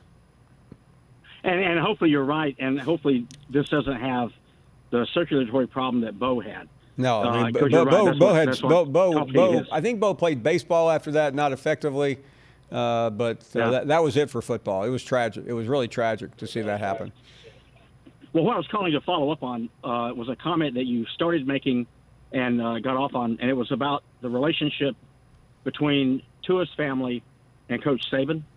Yes. And just hypothetically, if Tua's family feels that Coach Saban shouldn't have played their son or shouldn't have played him as long as he did, do you think there's any chance that his younger brother, might want to transfer from Alabama? Well, I think if you're looking at this analytically and with great distance, that's probably where I would keep my eyes right now. Based on what Aaron said, the family seemingly encouraged him to play, so I think that would be an issue. I heard a lot of stuff going on during the week about the family and Coach Saban, and listen, it's never going to be easy, especially when a family gets involved with their son's performance or durability. But I would watch that story pretty closely. I'm just saying that as an observer. I have no inside information to support that there will be a change there. But I do think as long as Tua stays at Alabama, the chance of this ever becoming anything but what it is going to remain. Got it. Yeah, I hate to speak in such code because I'm not sure after I said that I completely understood what I said. But I think the bottom line is it's to be determined. Billy is up next. Hey, Billy. Hi, Paul. Hi there. First-time caller. I never thought in a million years I would actually call this type of show, but I appreciate what's going on. And I appreciate your attitude and spirit about things. I want to try to encourage Tua and all those people that are praying for him that I went through a similar, in fact, a total hip replacement many years ago because of actually an athletic injury. And, in fact, it kind of threw me into the music world, and I became the band director and have been, well, I'm retired now. But I just wanted to encourage all those that are praying for Tua that he's in a good spot. When it happened to me, I went to Birmingham. Even though I live in the Panhandle now, I knew that Birmingham was the place to go for orthopedic surgery and so forth. And they absolutely were incredible. They knew what they were doing. And 20 years later, I'm supposed to only get 15 years out of the new hip, but it's 20 years, and I'm feeling fine, and I'm just blessed by what they did. I want to encourage people to not put too much into the athletic part, the football part of what's happening to Tua. He's in the right place. He has the right priorities, and he knows that there's a bigger force than football and sports. And as he said, God always has a plan. So I bless him, and I pray that things will turn out for the best, and I'm confident that it will. Billy, thank you for sharing that. We all appreciate it. Okay, thank you. Thank you. Be well. Thanks a lot. Willie is up next. Hey, Willie. Hey, Paul. Quick question, not to shift all the attention off of Tua, because I wish him the best to his family as well. But my concern, I'm an Auburn fan, and I, as well as several other people, about Gus, he's an excellent coach. Whether or not he's an excellent coach for this caliber of football, there's a big question there. My question is, if he were to step down on his own, would the university still have to pay his complete buyout for his contract versus them letting him go and having to buy out his contract? Well, Willie, first of all, I think it depends on the terminology. I mean, think about this. Not to give a class here on contract law, but he's under an agreement, and there's something I've always been told by people who represent people who are under those type of contracts. Everything's negotiable. And what I mean by that is if Gus Malzahn had a strong desire to leave, they would probably find some accommodation. I mean, they would owe him X number of dollars, but he could go to them and say, I will leave, and you either owe me this or let me out of my contract so I can go somewhere else. It's not impossible to work out. Do you think that, which, I know you don't know the answer to this question, obviously, but which do you think is going to come first? Or, if anything at all, as just an opinion, how would you think that would? Well, I mean, listen, you're right about Malzahn. He's a smart guy. He may act naive to what's going on, but he knows what's going on. He lives there. He's had to be subject. I mean, the thing I've never quite understood is 2 or 3 years ago, somebody came to him and said, you're no longer calling the plays. I don't know who that person was, but that person obviously had a lot of clout. And then they allowed him to call the plays again. That would tell me. I mean, I would be out of there as fast as I could. I wouldn't. If somebody interfered with my job as much as they've interfered with his, I wouldn't stand for it. Or at least I wouldn't. Let me put it this way: I wouldn't be very happy. I would try to find a way out. And remember, he has an agent, Jimmy Sexton, who is considered the preeminent agent in the business. Jimmy Sexton can call up any athletic director any hour of the night and have a conversation about one of his clients, and probably is right now. So this is not something that's going to, he has to beat Alabama. That doesn't matter. I mean, he can beat Alabama. It's still not going to make his life any better at Auburn. No, definitely not. This is not a referendum. I mean, he's already been through this before. He beat Alabama and Georgia 2 years ago. He got a new contract, and not much really changed. No, they've regretted that contract ever since. Exactly. They fired the president over it. Well, Paul, I want to thank you for taking my call. First time caller. Thank you, Willie. I enjoy watching your show, and you have a wonderful day. No, I mean, the bottom line, if you're at a job and people are always interfering with what you do and micromanaging you, sniping behind your back, interfering. The wise thing is to get out. We'll take a short break. More to come.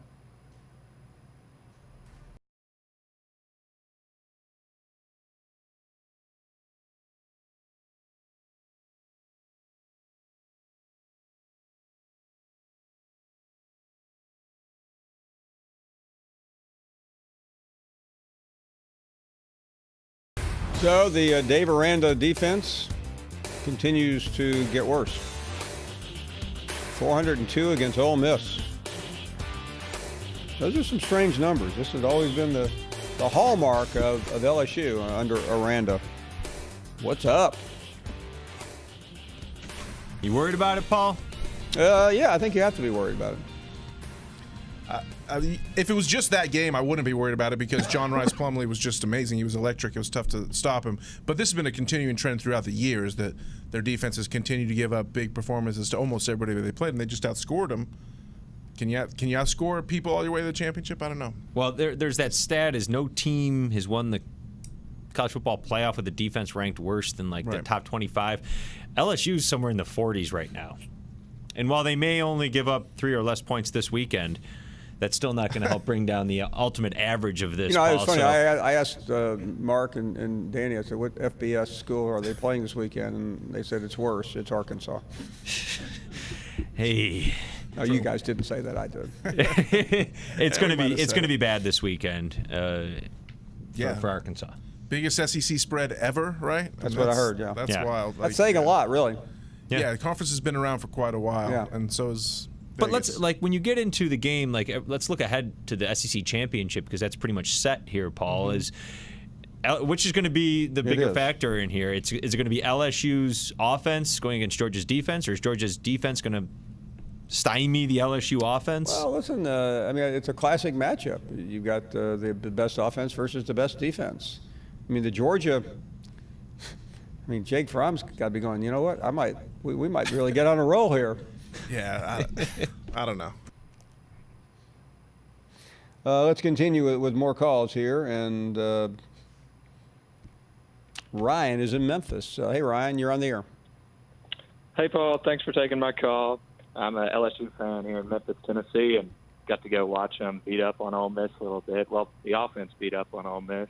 And then I got to watch quarterback John Rice Plumlee just shred our defense. Wow, he was amazing. Looked like he was. Looked like we had absolutely no answers. Defensively, rushing really hasn't been that bad for us this year. Usually when teams pick us apart, it's through the air. So I was just wondering if you can maybe speak on how a team like Texas A&M with a rushing quarterback like Kellen Mond and a smart guy like Jimbo Fisher, or even in the SEC championship, how Georgia could potentially try to implement a rushing. Yeah, it's a good idea because right now A&M is sitting there.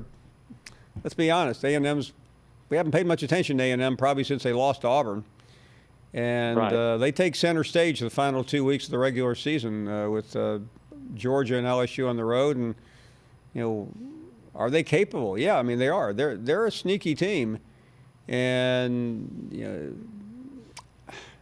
I mean if you had to pick which game do they have the best shot at pulling the upset, it might be 2 weeks from now because I mean that's a week before the championship game, and quite frankly, LSU has a game to burn. Absolutely. Now, what I've heard is this isn't our father's offense. Well, it's not our father's defense either. No. So, it was somewhat masked against Alabama because Alabama made a lot of turnovers and somewhat. I mean, they didn't give the game to LSU, but their defense was worse than LSU's. Right. Jumping off Alabama. One more question for you here, if you have a second. Sure. With the committee, and I'm big on your side, how they have never been willing to tell us what's going on. How do you think the committee looks at Tua Tagovailoa's injury, whereas all they really told us before is the eye test, we'll keep him at 5, see what happens. Do you think his injury could really affect what they see about the eye test with Alabama? Has to be able to, because you saw the second half when Alabama didn't do anything. So they have one film on Mac Jones against Arkansas, but you're not going to impress anyone by beating Arkansas badly. So Right. I mean, I think the Auburn game is going to be very critical. I don't think Alabama has to do anything other than win the game and look like they're a good team. But if Mac Jones can lead them on some critical drives in that game, I think it helps Alabama, because they go, you know what, this is a pretty good team. They lost the number 1 quarterback or number 2 quarterback in the country, and they still won at Auburn. Right. Well, thanks for taking my call. Yeah, thank you. My call, Paul. Go Tigers. Great to hear from you. Let's see. Let's get the temperature in Columbia after yet another Gamecock loss. I got the Gamecock blues. All we do is lose. I feel so bad. Oh, Lord, I don't know what to do. I just sit here with the Gamecock blues. Yeah, man. Gamecock blues. Mr. Finebaum, we suck. I'm telling you. Yeah, I tend to agree with you on that. They can't catch the ball. We can't run the ball. And I'm going to tell you what, they're talking on the radio today. If they upset Clemson, all will be forgotten, said the radio Upset announcer. Clemson? Yeah. Can you believe that? Are you out of your mind? Hey, when goats lose their horns, we might be able to beat Clemson. I mean, you can't beat Appalachian State at home. You're not beating Clemson. Although, by the way, it would be quite sweet to watch. Well, if you hear of a Mayflower moving van parked in front of Monk's Camp's house, that was me and Junior that put it there. Now, Cat Daddy, we had Barrett Salee on, and he said that Will is fine, according to him. That's because he ain't got $18 million.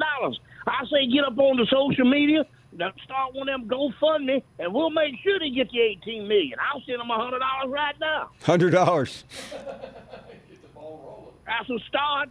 Well, you're right. That means you only have 17 million. 900. Yeah, I think you can do the math. Boy, you depressed me, Mr. Finebaum. Well, has anybody given Muschamp a vote of confidence since the A&M loss? I would probably say maybe his wife. Don't be sure. That, I don't know who else. Don't be so sure about that. You bad, Finebaum. You bad.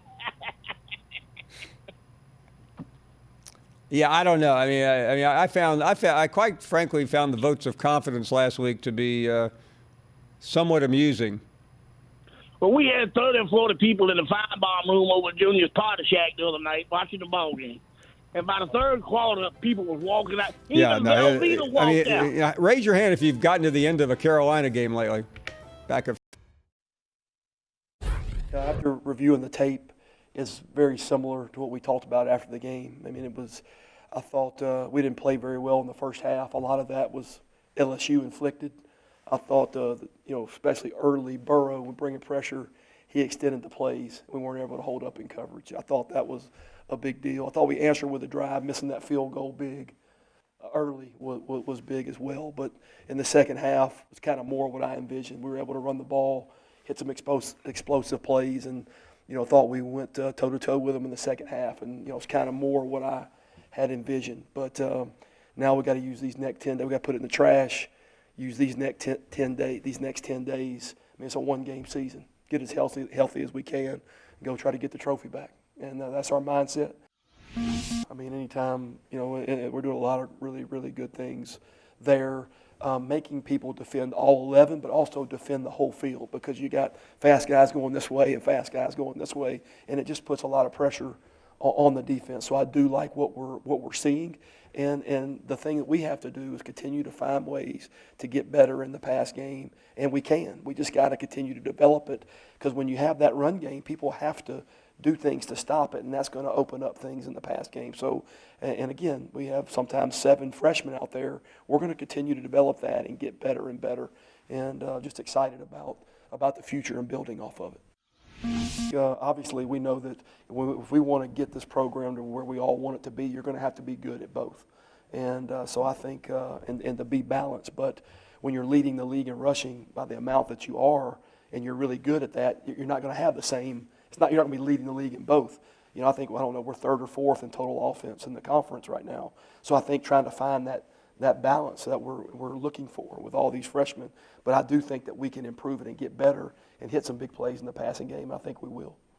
Yeah, I think that there are some concerns with the 20-hour rule and things he can do. But I anticipate him being at spring practice and being able to throw some with the receivers for sure. But we'll see what that looks like, especially where he fits into the baseball program. And Coach Bianco and I will sit down and talk about that. But again, we will have to make some progress in the offseason with that because we already know he's dynamic. He's got a unique skill set, and the more we can build off that and get better at some of the other stuff, I think it makes us a dangerous offense moving forward.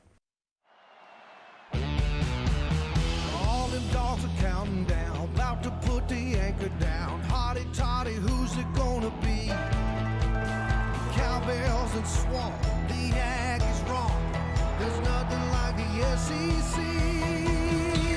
The weekend's full of surprises. Get 'em with the place. From Williams Bryce to Death Valley. On the Finebaum show, Paul's on the roll. If he don't get the best of me, call Paul. He'll make sense of it all. What's going on, Baba? Needles up on Rocky Top. The Razorbacks are hard to stop.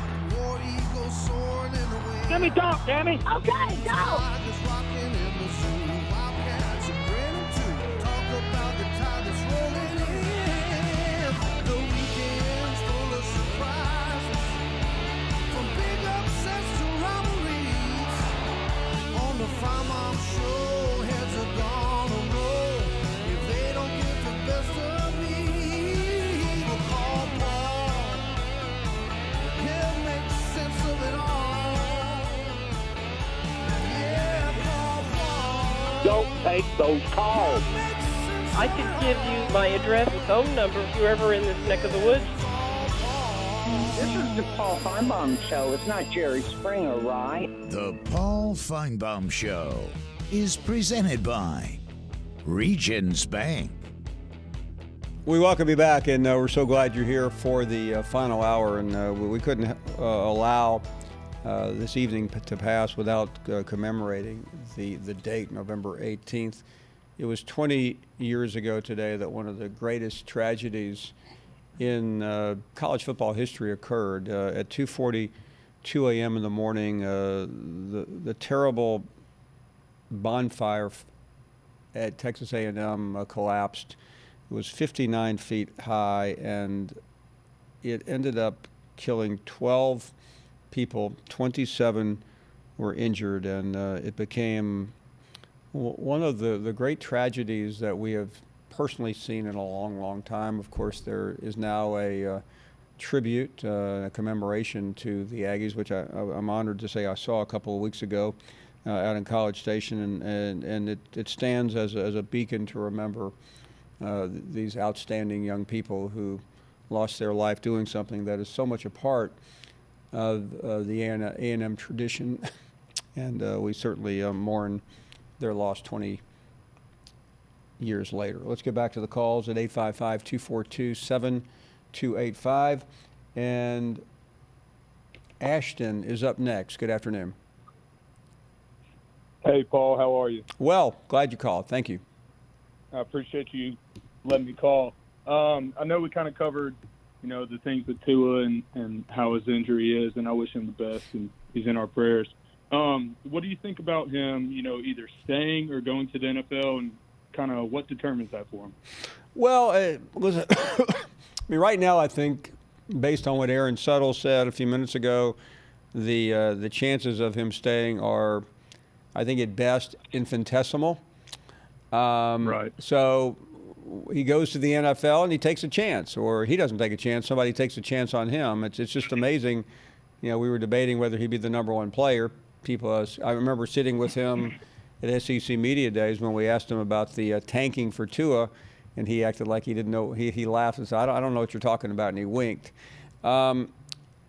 someone will probably still take him, possibly in the first round, and make him a little more of a longer-term project than someone that has to come right in like a Kyler Murray, and maybe and I'm not trying to alibi because we all know how terrible this is. Maybe it's for the better in the sense that he gets to understudy and rehab and maybe has a good offensive line versus a makeshift that he would probably get if he went to the worst team in football.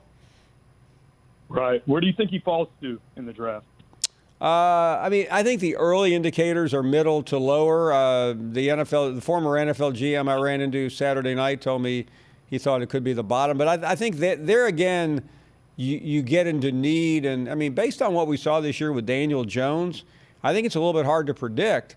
Now, nobody is going to see him before the draft. And by the way, first-round money outside of the first couple of picks is not that much money. You're guaranteed maybe 25 to 30 at the top. At the bottom, it's significantly less. So we're not talking about a $150 million deal. It's a risk, but so are almost every quarterback you take in the first round. Right. If he were to stay, what do you think makes him stay? I don't know what would make him stay for this reason.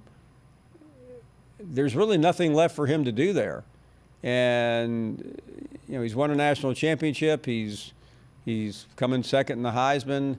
I know Alabama fans want him to stay, but I don't right now. I don't see a path there. I really don't. Let's talk to our judgment expert, Ken Smithmeyer, who certainly is very alert and akin to situations like this. Ken, thanks for joining us. Hey, Paul. Good to talk to you. Thank you very much. So listen, Paul, here's kind of what I wanted to bounce off you. I want to take a contrarian position about Tua's potential in the NFL draft. Okay. Now, let's assume that he doesn't have a catastrophic outcome from his hip, that all we have is medical uncertainty. Number one, plenty of guys get hurt in their last year or get hurt in a bowl game and enter the draft. They are great players, and they got some uncertainty. If you look at the league right now, there's maybe 8 quarterbacks that people recognize as good enough to take their team to the Super Bowl. I'm not even sure if it's 8. And the league lives and dies on quarterbacks.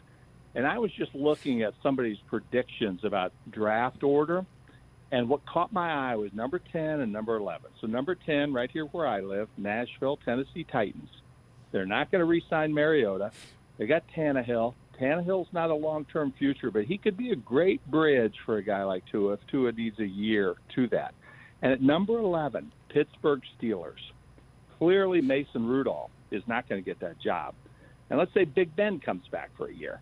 Well, that could be a great bridge if Tua needs another year. And teams like that are going to look at a guy like Tua, and they're going to say, wait a minute, how many chances are we going to get to sign a guy like this? And then, I just don't think teams are going to pass him up, And then secondly, he's not going to be without his leverage because assuming that his hip is stable and he may just need a little bit more time, his agent's going to look at some of these teams and say, you know what? If Tua doesn't get the right deal, he's going to sit out for a year. He's going to rehab. He's going to practice. He's going to go to Alabama and be a GA for Nick Saban. And he's going to come back in the draft next year, and he's going to be 100%. You want him now or you want him later? So I tell you what, Ken, of all the things you said, I like that leverage you just labeled, because if you're an NFL team, you're going, we first of all, everyone already knows what they think of Tua. They've seen him play. And the owner of the Miami Dolphins was at the LSU game. Half the GMs in the league were there. So they saw him play hurt, and they saw how good he was. And Ken, everyone knows how good he is. Oh, they know how good he is, Paul. And I'll tell you what else. Any of these guys of course they all do, the scouts, the GMs, they talk to Saban, they talk to those people down at Alabama. What they're going to learn, if they don't know it already, is that this guy's strength of character and personality coming through. You heard Saban say in his press conference today, he called Tua the other night to cheer Tua up. What Tua do? He cheered Saban up. And the NFL needs that. They not only need the skilled quarterback, but they need that guy who leads, and the combination of the two is so rare. So, again, if all he has is medical uncertainty. But Ken, let me offer this as a closing comment. And I by the way, I agree with everything you've said, but I also know the NFL, and they don't deal in the same reality that we deal with. This is logical to them. Nothing is logical. And otherwise, they wouldn't make the cataclysmic mistakes that they make every year on the draft. They do make cataclysmic mistakes, Paul, but here they've got an opportunity with some level of risk, no question, but the upside is so tremendous.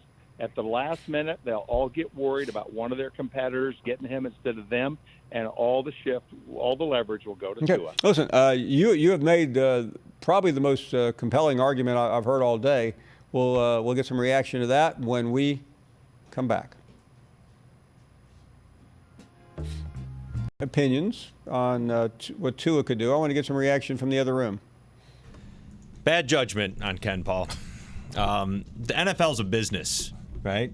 And so your business is to win games quickly, and do it, especially at the quarterback position, not take chances where you have to have somebody sit out maybe next year. We don't know if Tua's going to have to sit out next year. It's just to assume right now he could be drafted in the top 10 is a little premature. Hopefully he does, but to say that he's got all the chips in his hand is just wrong. He doesn't, unfortunately. He's got his Alabama career. He's never finished a season being completely healthy. So that's something as an NFL GM, if I were looking at, I'd say, okay, we're about to invest millions of dollars in this, the face of our franchise. And granted, he is a great person, but the NFL doesn't work by just getting good people in there. You know, that's not generally not the MO. Right. No, so, I mean, I get it. He would be a great face of a franchise, but that's not something you can draft on. Yeah, I mean, your character. I mean, look at Myles Garrett, #1 player taken a couple years ago. Might not make Loves the field. dinosaurs. That was a good judge of character. I don't think the character issue is going to make one bit of difference. No, and I think people will say, hey, we really hope. I mean, I think everybody knows how great he is for college football, or how great he was if he doesn't play again for Alabama. But to assume that his draft stock is going to go up because he's a good person is incorrect. To assume that some team is going to sit there and say, we'll take this chance early, based on what we've seen in rehabilitation, it's a big chance for a league where you have to win now. Yeah, you have to identify who needs a quarterback, who can afford. I mean, first of all, you're not looking at Tua as a backup quarterback anyway. I mean, Ken, that was great.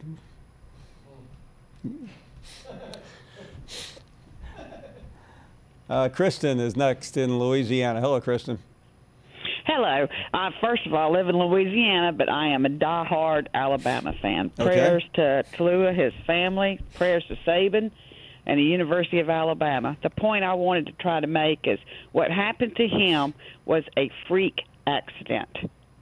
It was not anything anybody could I disagree with you, foresee. Kristen. He got, it was a freak accident, but he got hurt because he was trying to avoid getting hurt. Right, but the people that want to blame Saban, they want to blame Tua. Why does he play? If you didn't play people because they could get in an accident, you wouldn't have any football players out there on the field. Kristen, it's not like he had, a boo-boo on his knee. I mean, the guy just had surgery and he's limped off the field against LSU. I mean, there were some pretty good reasons why he shouldn't have played. He also didn't practice all week. Right, but he was playing good that game. Oh, he was playing great because he's an amazing player. But I just hate the blame game, you know. No, listen, there's some things we can't control. I agree with you on that. If he had been taken, if his last series had been the one previous to the one prior to the one he got hurt, we'd be praising Saban. That was smart of you to get. I mean, by the way, I saw Trevor Lawrence playing the other night. They were up by 150 points. Burrow was into the game. Of course, the game got interesting. Thanks for the call. Do appreciate it.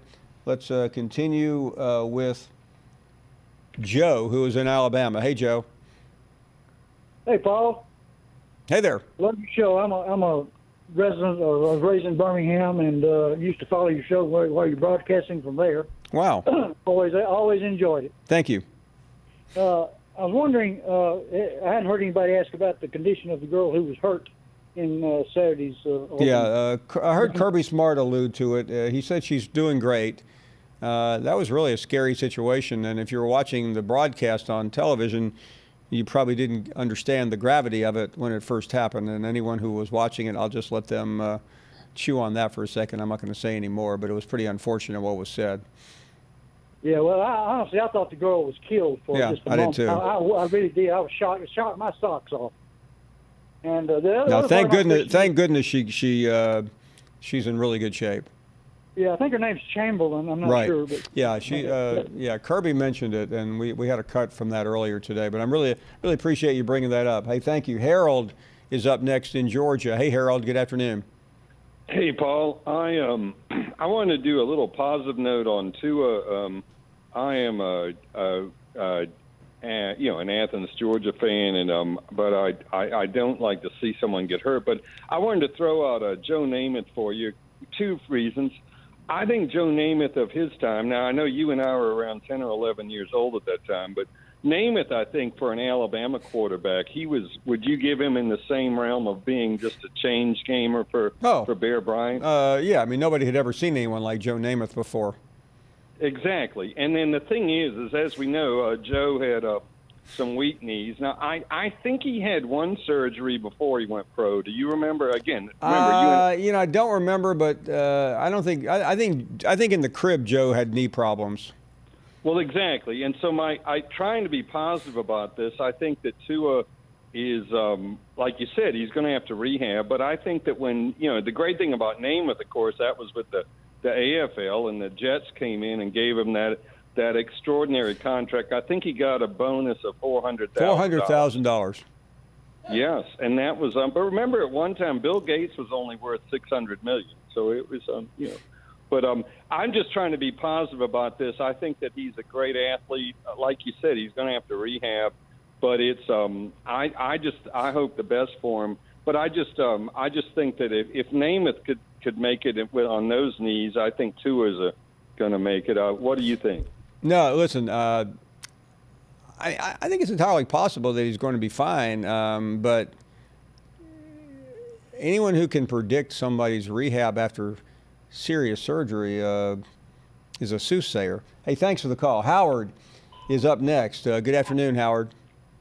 Paul, good to talk to you. Thank you. I'm an Alabama fan, and I think there's a pretty good and straightforward reason why Tua was playing in the game. If you go back to his last injury and before he played LSU, he didn't get the necessary game experience, and it showed in the first half of the LSU game. Then he got his feet on the ground, and he really outplayed LSU badly or very well in the second half. They didn't want that to happen again against Auburn. The powers that be at Alabama didn't.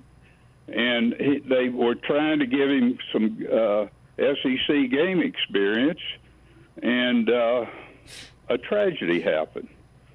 I think it's a simple explanation. What do you think? Yeah, listen, I've had so many different emotions about this, like I think many people have, and I think common sense will tell you that it's really nobody's fault. It just happened. And that doesn't mean that ultimately the blame game will rage on, but I think for now, I think almost all but maybe one person in the audience today has handled this appropriately and with a sense of decorum. Thank you very, very much for calling. Keith is up next in New York. Keith, you're on the air.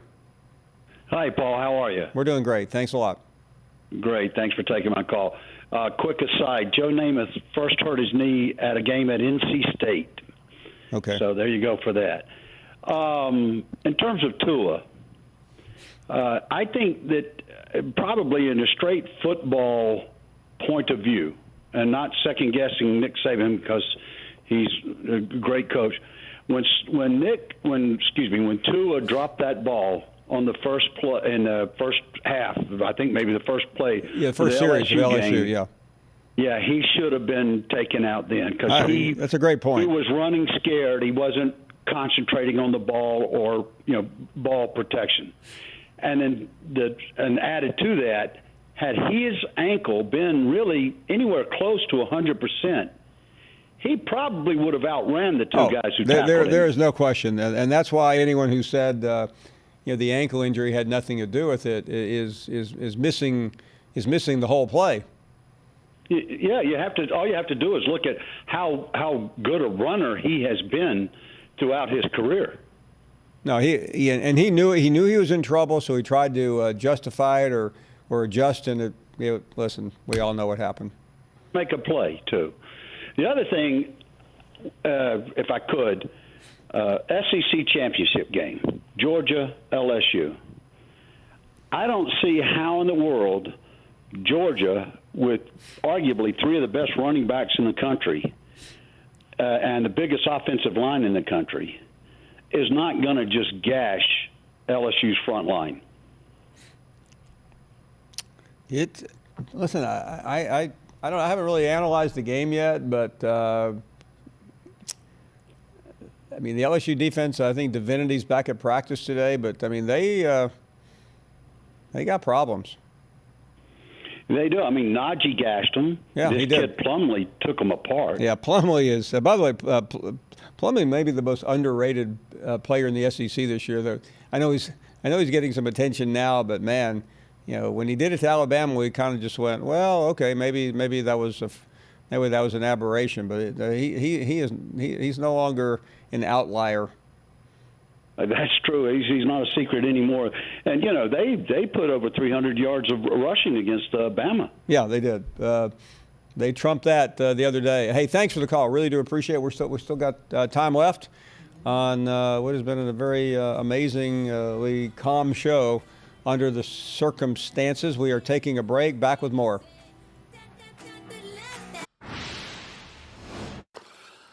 Tell the Truth Monday, 10-0. Told the team after our victory, I was elated after the victory. I was proud of them. They were a little disappointed in their play in some areas, but I told them, so listen, the object was to win the football game, and we did. But anything that goes wrong, put it on my shoulders. And we're going to get some stuff fixed this week. We got a lot of things to fix, which will be good. A couple of good things that we did, 58 points, over 700 yards of offense. I thought the MVPs of the game was Coach Craig and the offensive line. Bedard Char and Adrian McGee at tackles played well. Did they play great? No, they made some mistakes, a couple of them. But for us to have 700-something yards with those guys at tackle, I thought those guys did very well. Next man up. Very proud of those guys. On defense, we got to coach them better. Starts with me. We got to put them in better positions. They gave us some schemes. They gave us some problems that we had to work on very hard yesterday to get some answers for. And our players are going to get that today. So, number one, starts with me, coaching them better. Number two, we got to make plays when we get in space and make tackles. Plumlee was an excellent quarterback. Give them some credit. They had a good scheme. Tell the Truth Monday, I can't wait to see our team today. We're excited to put this last game to bed. Press on to Arkansas. I'm excited that we're at home for our last two games. I know we're going to have a great crowd. It's tough when he doesn't practice all week, and I don't know if many players would have played against Alabama if Grant wanted to play, and I thought he did well. And obviously that ankle is very sore, and not getting reps hurts sometimes. Making tackles in open space hurts sometimes because he can't bend or run like he wants to, but he's playing. We're going to give him a couple of days off this week, and hopefully he can get healthy for this weekend. We need to fix our run fits. There was a couple of runs that gave us some problems. I, for one, called the run stunt on that first long run in the second half. It didn't work. We were trying to be a little too aggressive. There was a new run play on arc read on the 4 technique that they hadn't shown, created a lot of space, gave us some problems. We had a couple of guys out of position, so we need to fix our positions on those plays. I think all those things that happened on Saturday will attribute to, number one, putting them in better position, and number two, making plays when they're in that position. So I think all those things could be fixed. We welcome all of you back. Glad you are here. And Taylor is our next caller. Good afternoon, Taylor. You're on the air. Hi, Paul. Thanks for taking my call, first off. Thank you. Been listening to your show for a while. I just had a quick question. I might be kind of biased. I've been a fan of Charlie Strong for quite a while, and I really didn't like the way Texas handled getting rid of him. And I was just wondering what you thought about him taking over the coaching job at Arkansas. Well, I'm pretty sure isn't Charlie from Arkansas? I am not sure, actually. Yeah. I think he is. I vaguely remember his name coming up, but you know, I think. Listen, I'm a huge fan of Charlie myself. I think the bigger issue is what's happened at at South Florida as opposed to what he did at Texas. He has had a hard time out there. Yeah, I actually made a comment somewhere. I follow a lot of the Tampa teams, and there was a gentleman who commented. I guess he went to one of their recent games, and they were losing pretty badly to whoever they were playing, and he said, not Charlie himself, but some of the other coaches and the players were just on the sideline having a good laugh about it. I mean, he's like at a program that doesn't even take football seriously, but I just wonder if he went back to a program that is very serious about football with the culture of, football. From I mean, his record's okay. I mean, this year he's 4-6. He started out 10-2. By the way, he is from Batesville, Arkansas. I remember his name coming up one time. There was a connection there. I don't know. I think he's a really good coach, especially on the defensive side of the ball. But whether Hunter Yurachek would take a chance on him now versus a younger coach with upward mobility, I think is really the issue out there. Thank you very much for the call. Randy is up next in Athens, Ohio. Hello, Randy. Hey, Paul. Thanks for taking my call. Thank you. Always love watching your show. Number one, I wanted to send out a big hello to Joe and the Ed Ogeron for the job they're doing down there. Just they couldn't look better. But a couple of things on the Tua situation, and your second to last caller made a great point that, Nick Saban made the point that Tua wouldn't, it didn't have anything to do with his ankle. And like that guy said, it had everything to do with it. He outruns two linemen easy if he hadn't hurt, And here's the thing. He's got a injury that's 3 to 6 months to recoup. Oh, absolutely. And he's got him playing after 20 days. At the end of that game, he couldn't hardly walk off the field. Now you're going to come back and play him against an absolute nobody that good high school teams could beat. And here's a point that nobody seems to be catching, that Nick Saban gets an $800,000 bonus if they make the playoffs. So I think people need to look at that situation. Well, let me, Randy, let me say one thing about the $800,000 bonus. To you or me or most people, $800,000 would potentially change our lives. To Nick Saban, it's just another number in his bank account, which I have a feeling is quite expansive. I think he was thinking more of style points for the college football playoff committee to get in. Now, listen, I'm not going to ask the House Intelligence Committee to do an investigation of this, but I would like to know a couple of things, and I bet you would as well. I'd like to know why the decision changed from Thursday when he had not practiced and likely was not playing so much so that Alabama decided to take a quarterback who had not been on the travel squad all year. And that meant Tua was not playing. And then all of a sudden, Saturday, things changed. Who influenced Nick Saban to put Tua in? Well, and here's a point I wanted to make. Since when is it a kid's parents' decision whether he plays in the game or not? That's Saban's job to take care of them. Randy, I would normally agree with you, but in the world that we live in today, I am sad to report parents probably have a bigger role than they should, but they do. Well, yeah, if your kid's a superstar, I'm sure they do, But I think there's a lot of factors here that are. It was ridiculous. The kids played. Probably going to cost him $25 million. Is Saban going to give him that? No. Hell no. He's making millions while these kids make nothing.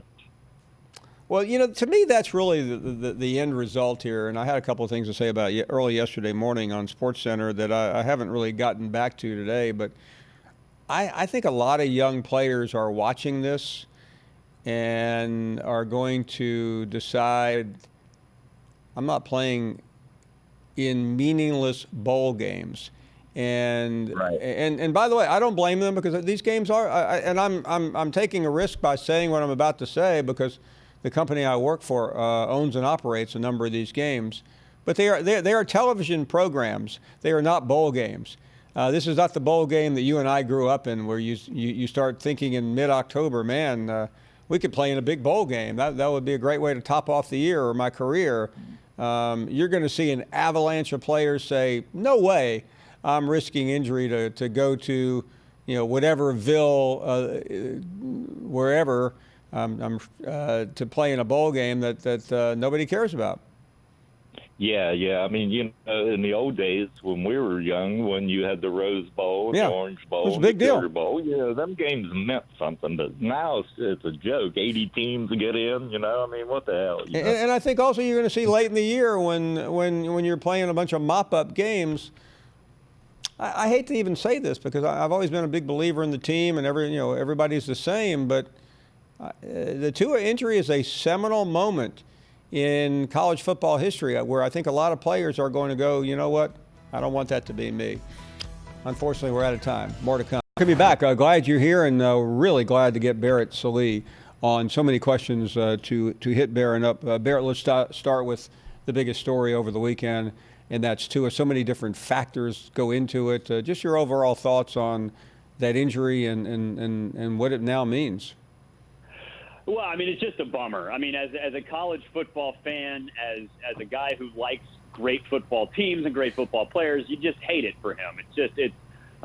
It's one of the most bizarre and worst stories in terms of player injuries we've had in the sport in a long time. I mean, the one that popped in my mind immediately was Willis McGahee back in the national championship game back when the U played Ohio State. So, and for Alabama, I mean, it's obviously going to be a lot harder to go beat Auburn on the road. Is it fair to assume that it's Mac Jones can lead them to a national championship just like Tua potentially could? No, I think it's the national championship might be out of the equation, but getting to the playoff, I think in the minds of some of those committee members, in certain situations, it might actually be easier. Let's just say, it's harder to beat Auburn. Let's just say if they do, okay, well, would a committee member value a one-loss Oregon Conference champion over a non-division champ Alabama?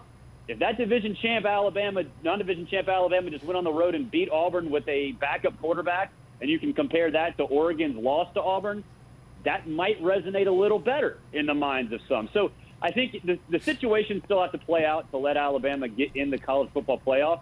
But I think some of those scenarios, at least for some of those committee members, it might be easier to vote for Alabama if they do go on the road and beat Auburn with a backup quarterback. Barrett, I think you're right. I think it also takes the beauty contest out of it because with Tua, maybe an impressive win was important. Without Tua, I don't know how anybody. I can't imagine Frank Beamer sitting in that room saying, you know what, that 20-17 win at Auburn, because the Auburn field goal kicker shanked it at the end, is devalued.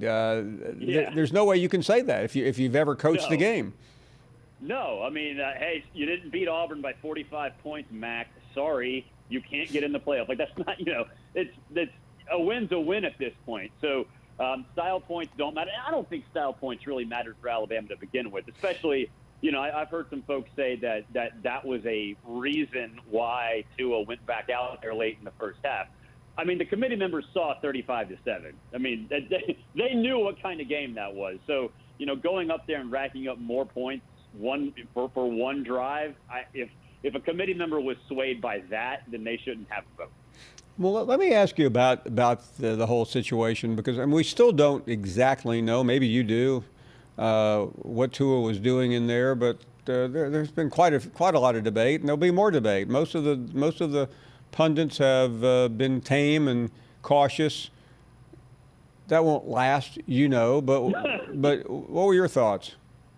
Well, I hope tame and cautious is how it lasts, because in my mind, if someone comes out there and wants to rip Saban or rip Tua or whatever for what happened, they're just doing it for the sake of having a hot take, and what they're actually doing is politicizing and trying to further an agenda that they probably already have anyway, and they're basically using this situation to their advantage, which is selfish and I think wrong. Because in reality, Paul, I probably wouldn't have put Tua out there. I certainly understand Saban's, explanation to go get him another 2-minute drive, on the road. Sure, that makes sense. If he wanted to put Mac Jones out there and say, Mac, you go get a 2-minute drill on the road in a tough environment, you need that practice. Fine with that too. But again, if the hot takes come out trying to blame Saban or Tua, just stop. You're just furthering your agenda. And the truth of the matter is that it's very simple. It just sucks that this happened.